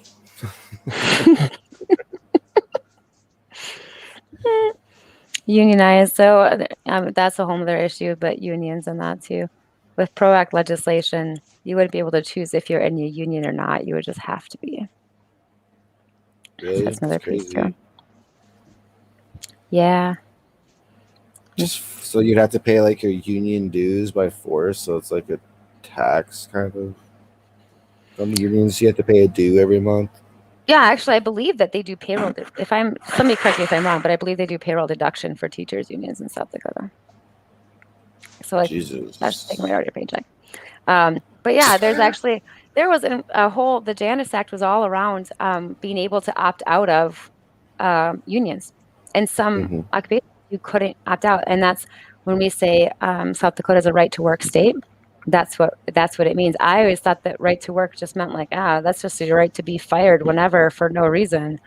But actually means you have the right to say, I don't want to be in a union and you can't force me to do it. So the PRO Act would turn that around and say, we don't have that choice anymore. And then it went from like an opt out to where some states wanted to do, we're like, no, it's not going to be an opt out. You have to opt in. But that didn't always happen.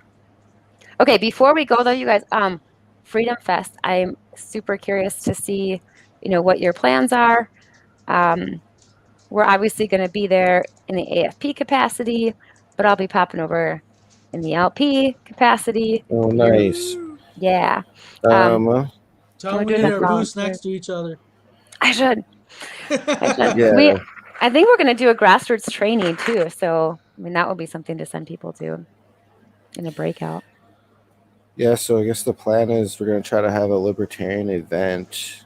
We're trying to have a speaker. If we could try to steal a speaker from Freedom Fest to speak at our event too, maybe. Yeah. Possibly a libertarian speaker. Larry Sharp, I'm looking at you. If you're watching, Larry, give me a ring. We love you. Give me a ring. Let's get the deets. Let's get this if you're watching. Amash, Joe, I got your number. You got my number. Give me a call. You guys could probably get that if you go on Clubhouse and start talking in the rooms. Yeah, I tried to sign up for it. They're supposed to give us a list of speakers who are interested in doing pre-event interviews. So I'm hoping that next month we get that list sometime, and then maybe we could get some of these guys to come on our podcast. That'd be awesome. Yeah. You just have one every day you're out there. Greg and I actually got media passes, so we'll be there in a Hedgehog Watchdog capacity, and we'll have 4 people. I think Corrigan, Colin, Kent, and Ashley will be at the booth, the Libertarian Party of South Dakota booth. That's awesome. Should have lots of cool material and merchandise for people. Yeah. You know what would be cool to do like a take on the issues for the local people to like we always call them one pagers, but if you did like the libertarian take or the libertarian spin on current issues, and all those people that are going to be that are South Dakotans that are going to be there would see we're in the process of creating a brochure. Yeah. Like a state party, flip it open, gives half a dozen platform issues, some contact info, stuff like that. We've never created our own state brochure though, so this is new territory. But what about putting the Nolen graph or the world's smallest political quiz? You could put that right in the brochure. So Yeah, people could take that'd be their little good. quiz, I like it. and then they could be like, "Oh no, man, I'm a libertarian. I didn't know." I like Just it. I like it. make it so that no matter what you fill out, oh, you're a libertarian. Yeah, Sweet, pay $10 to become a member. good news. You should. Wow, that's cool. Look at what happened there. Yeah, so I guess I'm gonna try to book. Not that this is podcast materials, but since we're all here, I'm gonna try to book that cabin again that we had booked Oh 2 yeah. years ago at Freedom or at the convention. I think Corrigan's gonna stay with me and Devin, so there'll be 3 people staying in that cabin. But part of the reason I'd like to book that cabin is shoot, it sleeps like 6-8 people. Yeah. So then if anybody else is there and wants to needs a place to stay for the night, or you want to party and whatever. I looked at the wife. She shook her head at me when I said Hi, party. Mandy. It's like no. Nah, you can't say it on the podcast. There will be no party. No. She said it doesn't care if I party, you just can't get caught. So. Right. It's not Well, illegal good if you don't thing. get You're in caught. South That's Dakota, the way it yeah. always worked. Yeah.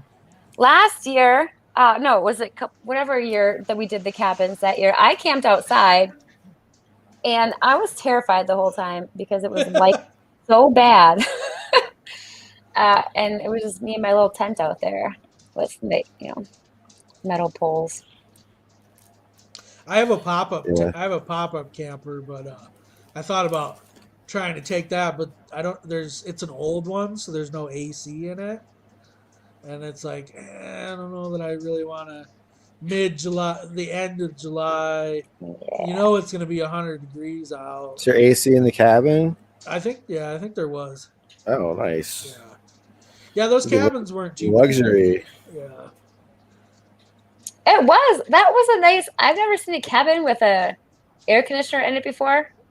Well, maybe I don't get up much. Or maybe I'm just sitting in tents instead.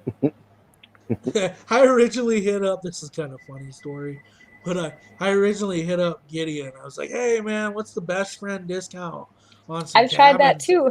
On some cabins out there?"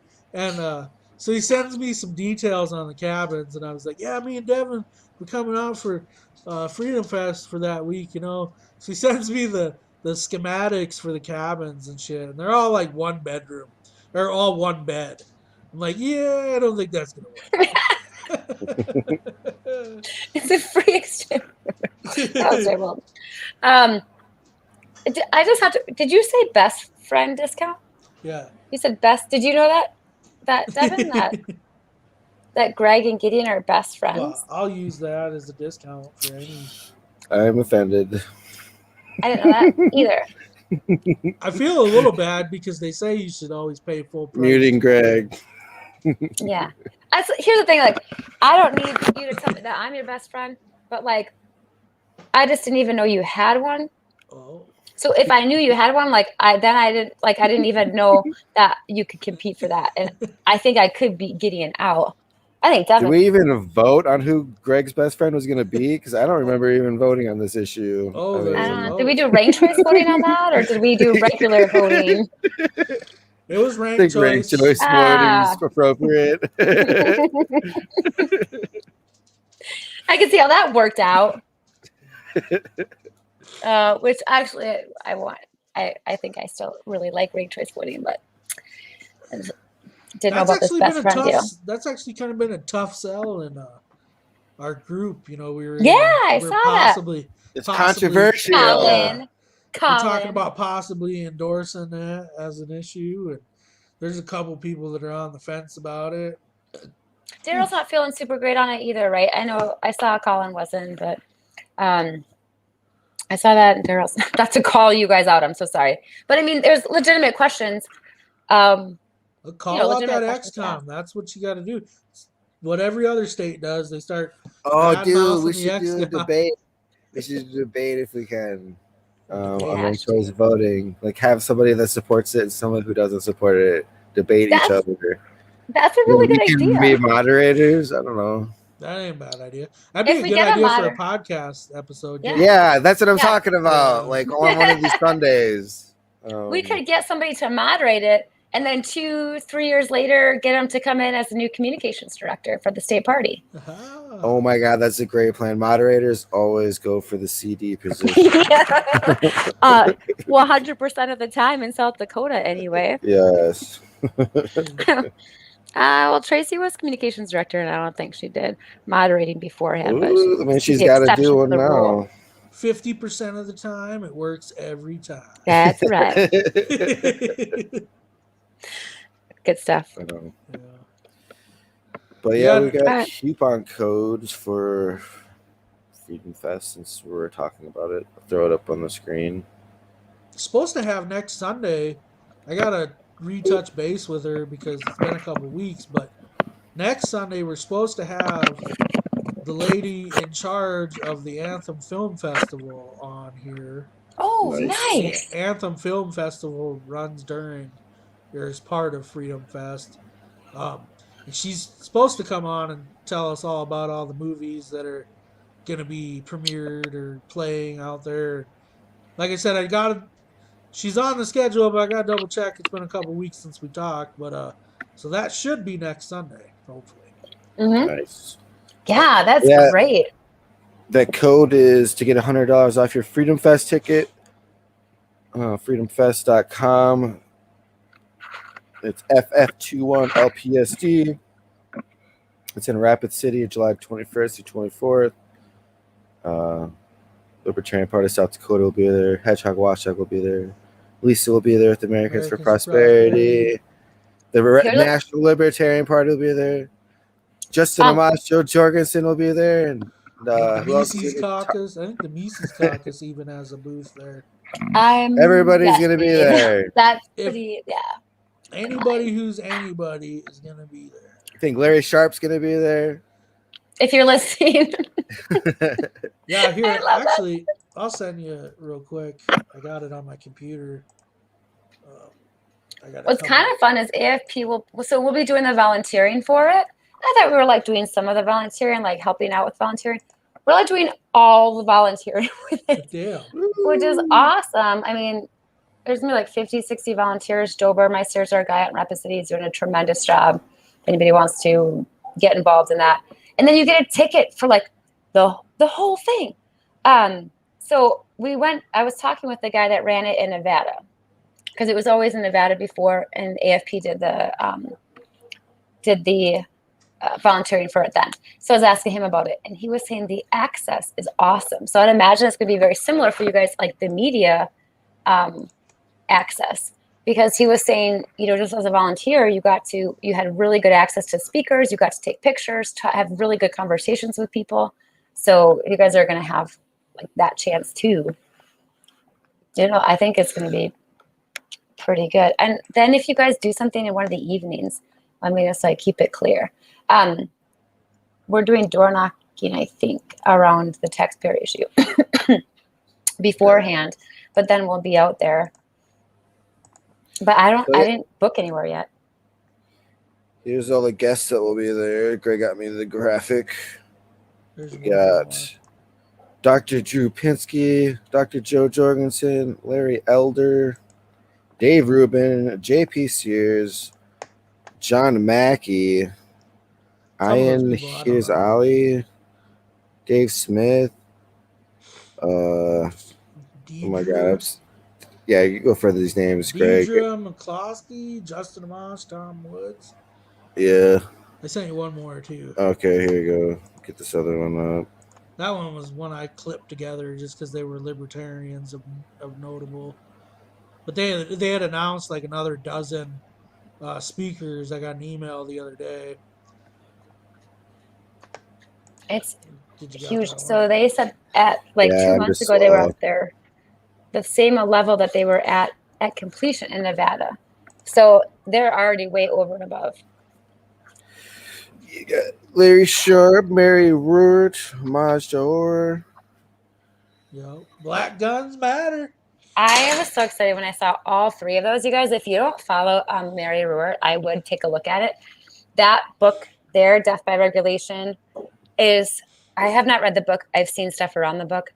It's so good. So even if you go out like right now and look on Facebook and look at her page and her content, she has so many really good videos of, oh my gosh, she's just so good about regulation.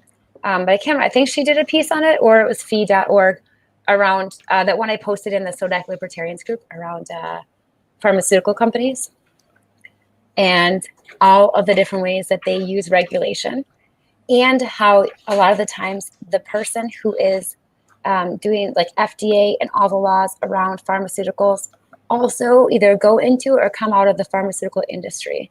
Like it's not even being hidden really that there is such a correlation to supporting big business versus small business, and supporting, like, you can't even, there are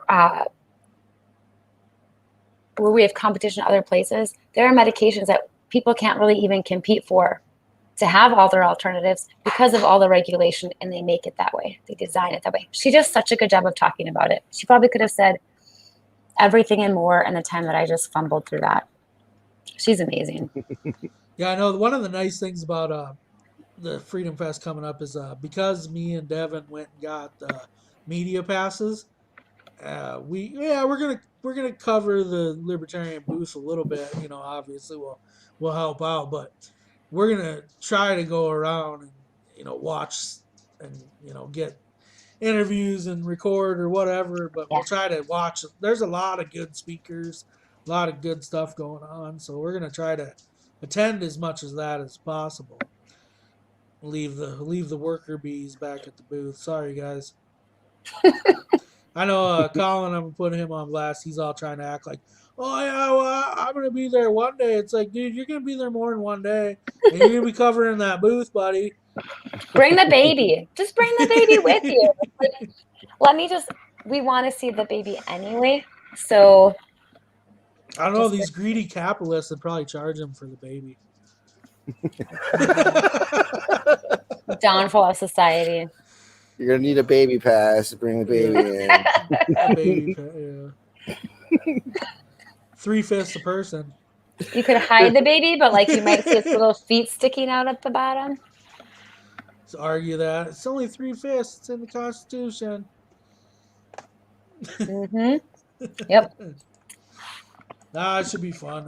I can't wait. Yeah, it's gonna be good. Alrighty.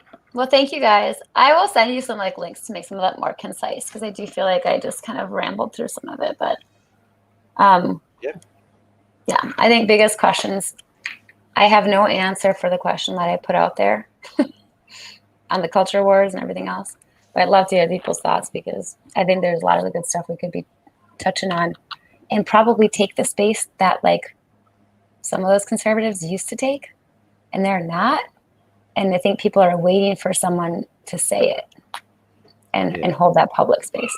A lot of people are moving here, and I think they're looking for like actual principles of liberty and opportunity that the LP provide. I agree. Hopefully South Dakota becomes a libertarian state, like the first libertarian state in the country.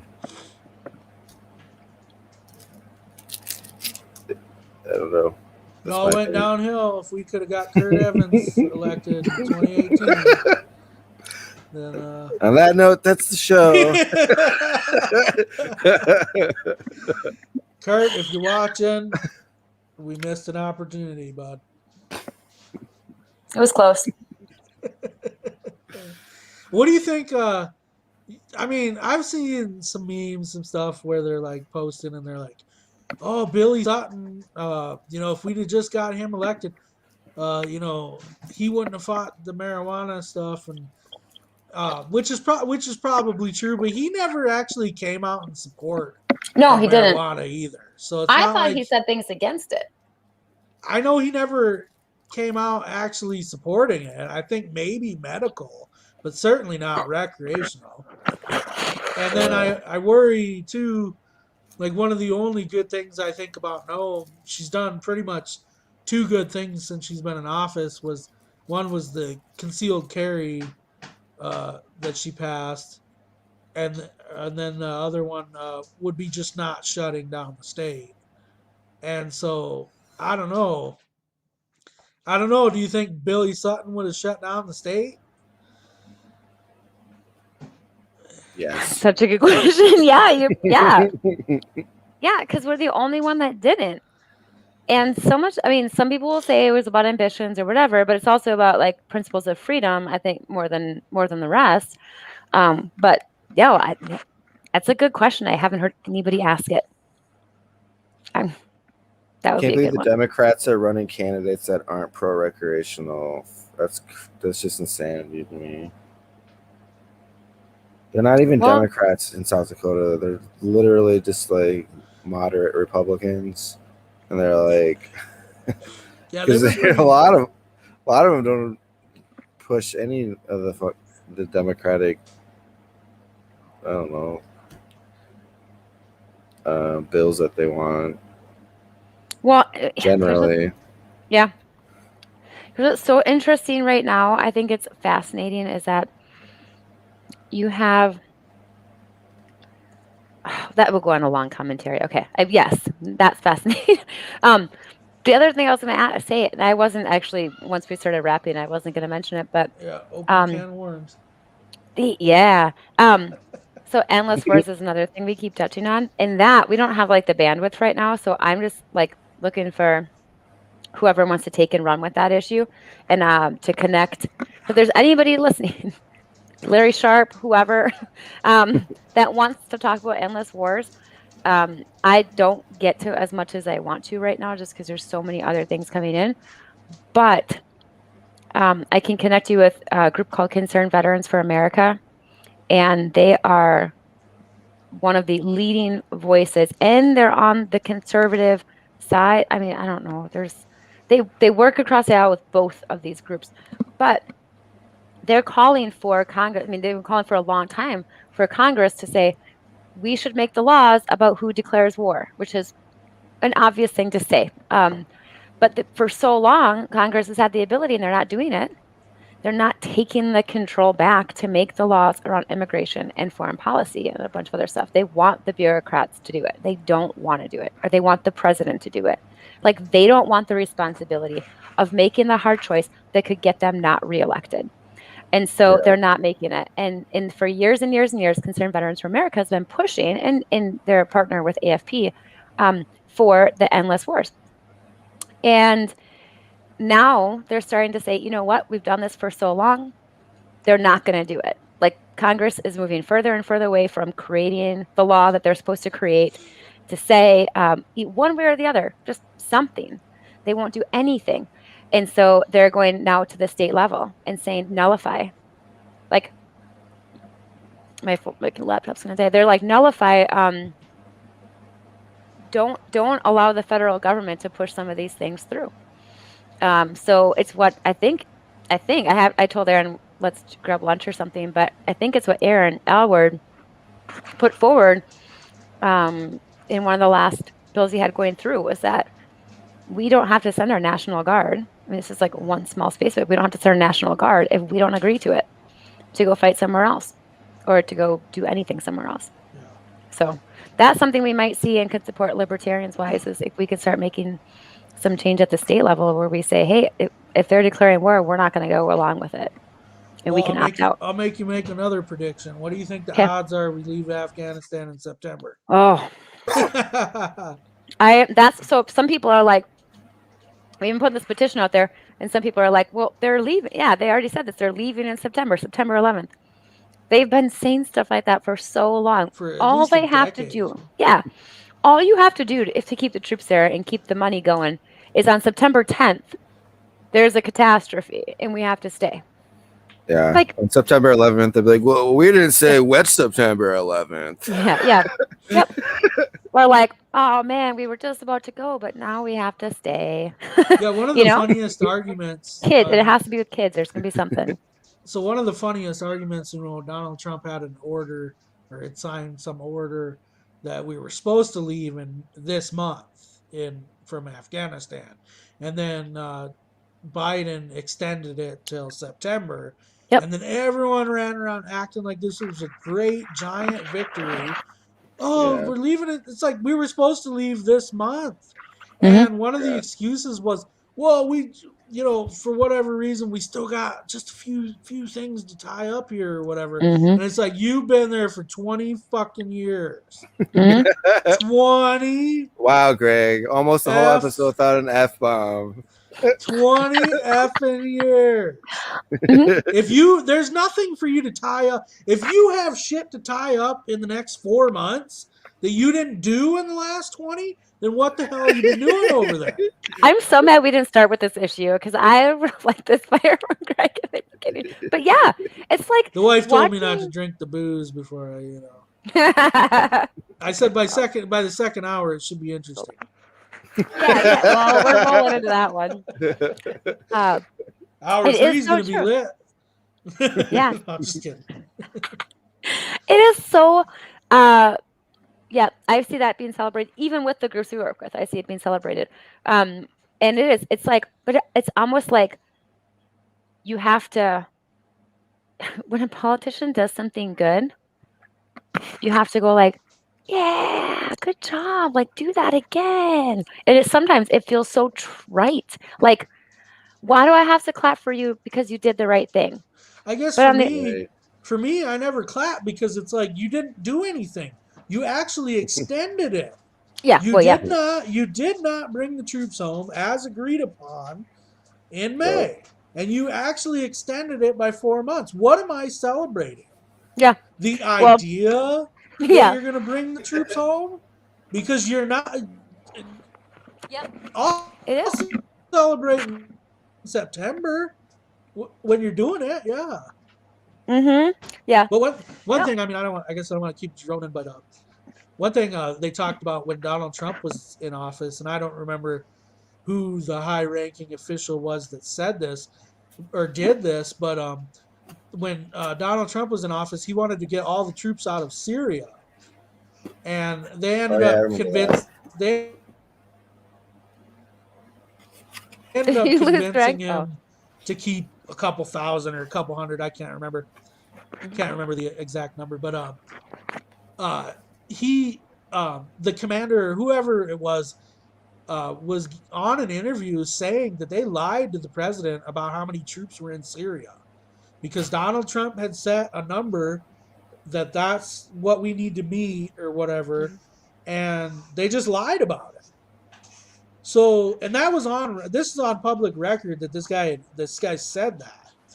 And it's Yeah. like, so instead of pulling the troops out like you were told to by the commander in chief of the armed forces, you lied to him and kept the troops there. Well, Trump So was making mean tweets, Greg, so they were mean. They were very mean. Very mean. They were the But meanest tweets in the world. No, you're right. You're right on. I mean, I like it's shocking to me that we would continue to trust the government to lead us into war at all, at any level. And that people are like, oh, it doesn't take a conspiracy theory anymore for us to be like, yeah, I could see them doing that. I've seen quite a bit of people trying to march us into war with China. Yep. Yes. I remember somebody at the Spike Cohen rally in Sioux Falls. He got to his question and he was like, "What are we gonna do about China?" And it's like, well, what do you mean? What are we gonna do about China? Mm-hmm. It's like they have over 1 billion people. What do you think we're gonna do to China? Like, Mm-hmm. I mean, if they have unfair trade practices and stuff like that, fine. We should always search out diplomatic solutions. But these people, Mm-hmm. some of these people, honestly, will argue about military action, and it's like, are you insane? What are you thinking? You know what's happening so much that I'm hearing right now, and I again here, if I'm wrong, like I'd love somebody to correct me, say don't know a lot about what I'm about to say, is that there's a lot of talk now about regulating egg even more in South Dakota, which we've seen over and over and over again hurt smaller ranchers and smaller farmers. But yet there's like they're calling for more and more and more. And what I've heard is some of the justification is that these are like China. This is China, the government coming and like buying up all of our South Dakota land. So that is, we'll use anything. And maybe I'm wrong. Like maybe that is an actual major issue. But what it sounded like to me, at least at the time, was justification for us to say, this is not, we have to do this because of China. And it's like, wow, we'll use China for a whole lot, won't we? And that idea of that, like, I think it's probably concerning because of China. And that whole conversation that we're using that as a reason to completely restrict free trade. Like we've done, I mean, conservatives and libertarians have been supportive of free trade forever. And now you saw when Trump was passing all some of his tariffs and that, all of a sudden you saw the Democrat Party go, oh, maybe we should have some free market overseas. And we get so protective of other countries and what they're able to sell that we kick the knees out from people who could sell to other countries and be profitable in the US. So this whole like buy US only, it's never worked. Open trade's always been healthier. And that's another area where like you counted on people, like you counted on conservative voices to be the ones fighting for open trade. And it's like, where are you guys going? We should still be talking about this. We should still be trading when it's, you know, fair and free, and or when it makes sense to do so. It helps us. So that whole nationalism, buy American only, closed off, isolationist, like I don't mind isolationists with foreign wars. But when you're talking about not having trade with any other country, you're cutting entrepreneurs and businesses off at the knees. Yeah, I think our countries are probably too economically intertwined. If you were to just cut off the supply line from China, there would be massive shortages of all types of items, I'm sure. Mm-hmm. And I mean, China is probably, I mean, I'm sure is dependent on our economy too. Mm-hmm. I don't know. I've always subscribed to the old theory that, you know, countries that trade with each other don't go to war with each other. Yeah. So I don't think really China and America are gonna go to war, but it's just concerning when you see people like rallying, you know, Mm-hmm. doing this rally cry to like, we got to do something about China, and it's like, well, what do you mean we? Yeah. Like, are you volunteering to go on that front line and fight 1.3 billion people, or what do you mean? Like, it's not going to be good for anybody, economically or otherwise, you know? Yeah. I have to quick plug this in. If I go, then I'm gone. But that is one of the areas that's been so. I got stuck there. That's another area that's been really frustrating too. Try and put some lights. Oh no. Well, I didn't have nothing else. I don't mean to keep droning on and keeping everybody. Sunday night. Yeah, I suppose it's 2:20. Yeah, if you like the show,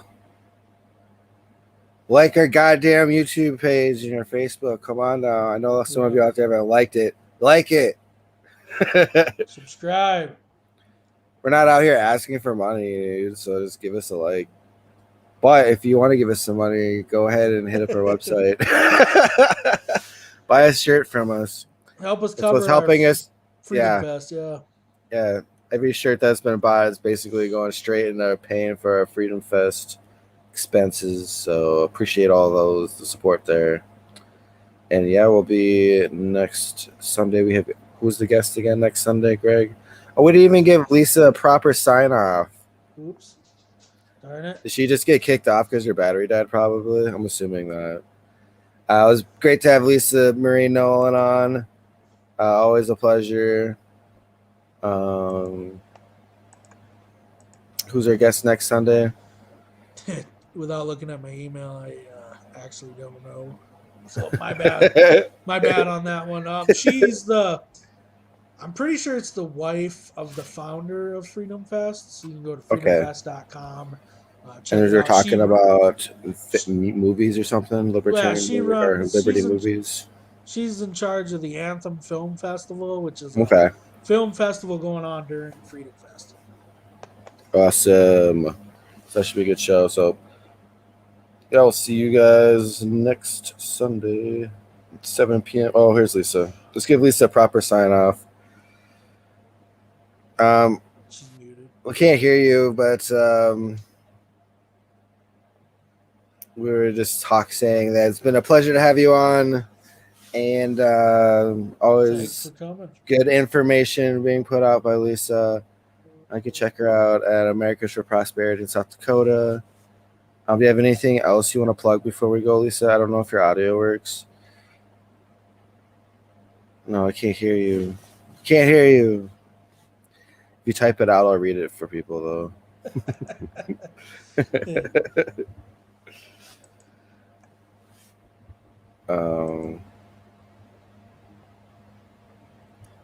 Yeah. Oh, I think she... Lisa says, thanks for having me on, guys. Gaius. I don't know what that is, but... Gaius. But yeah. All right. Yeah, thank you. Signing out. See you next Sunday at 7 p.m.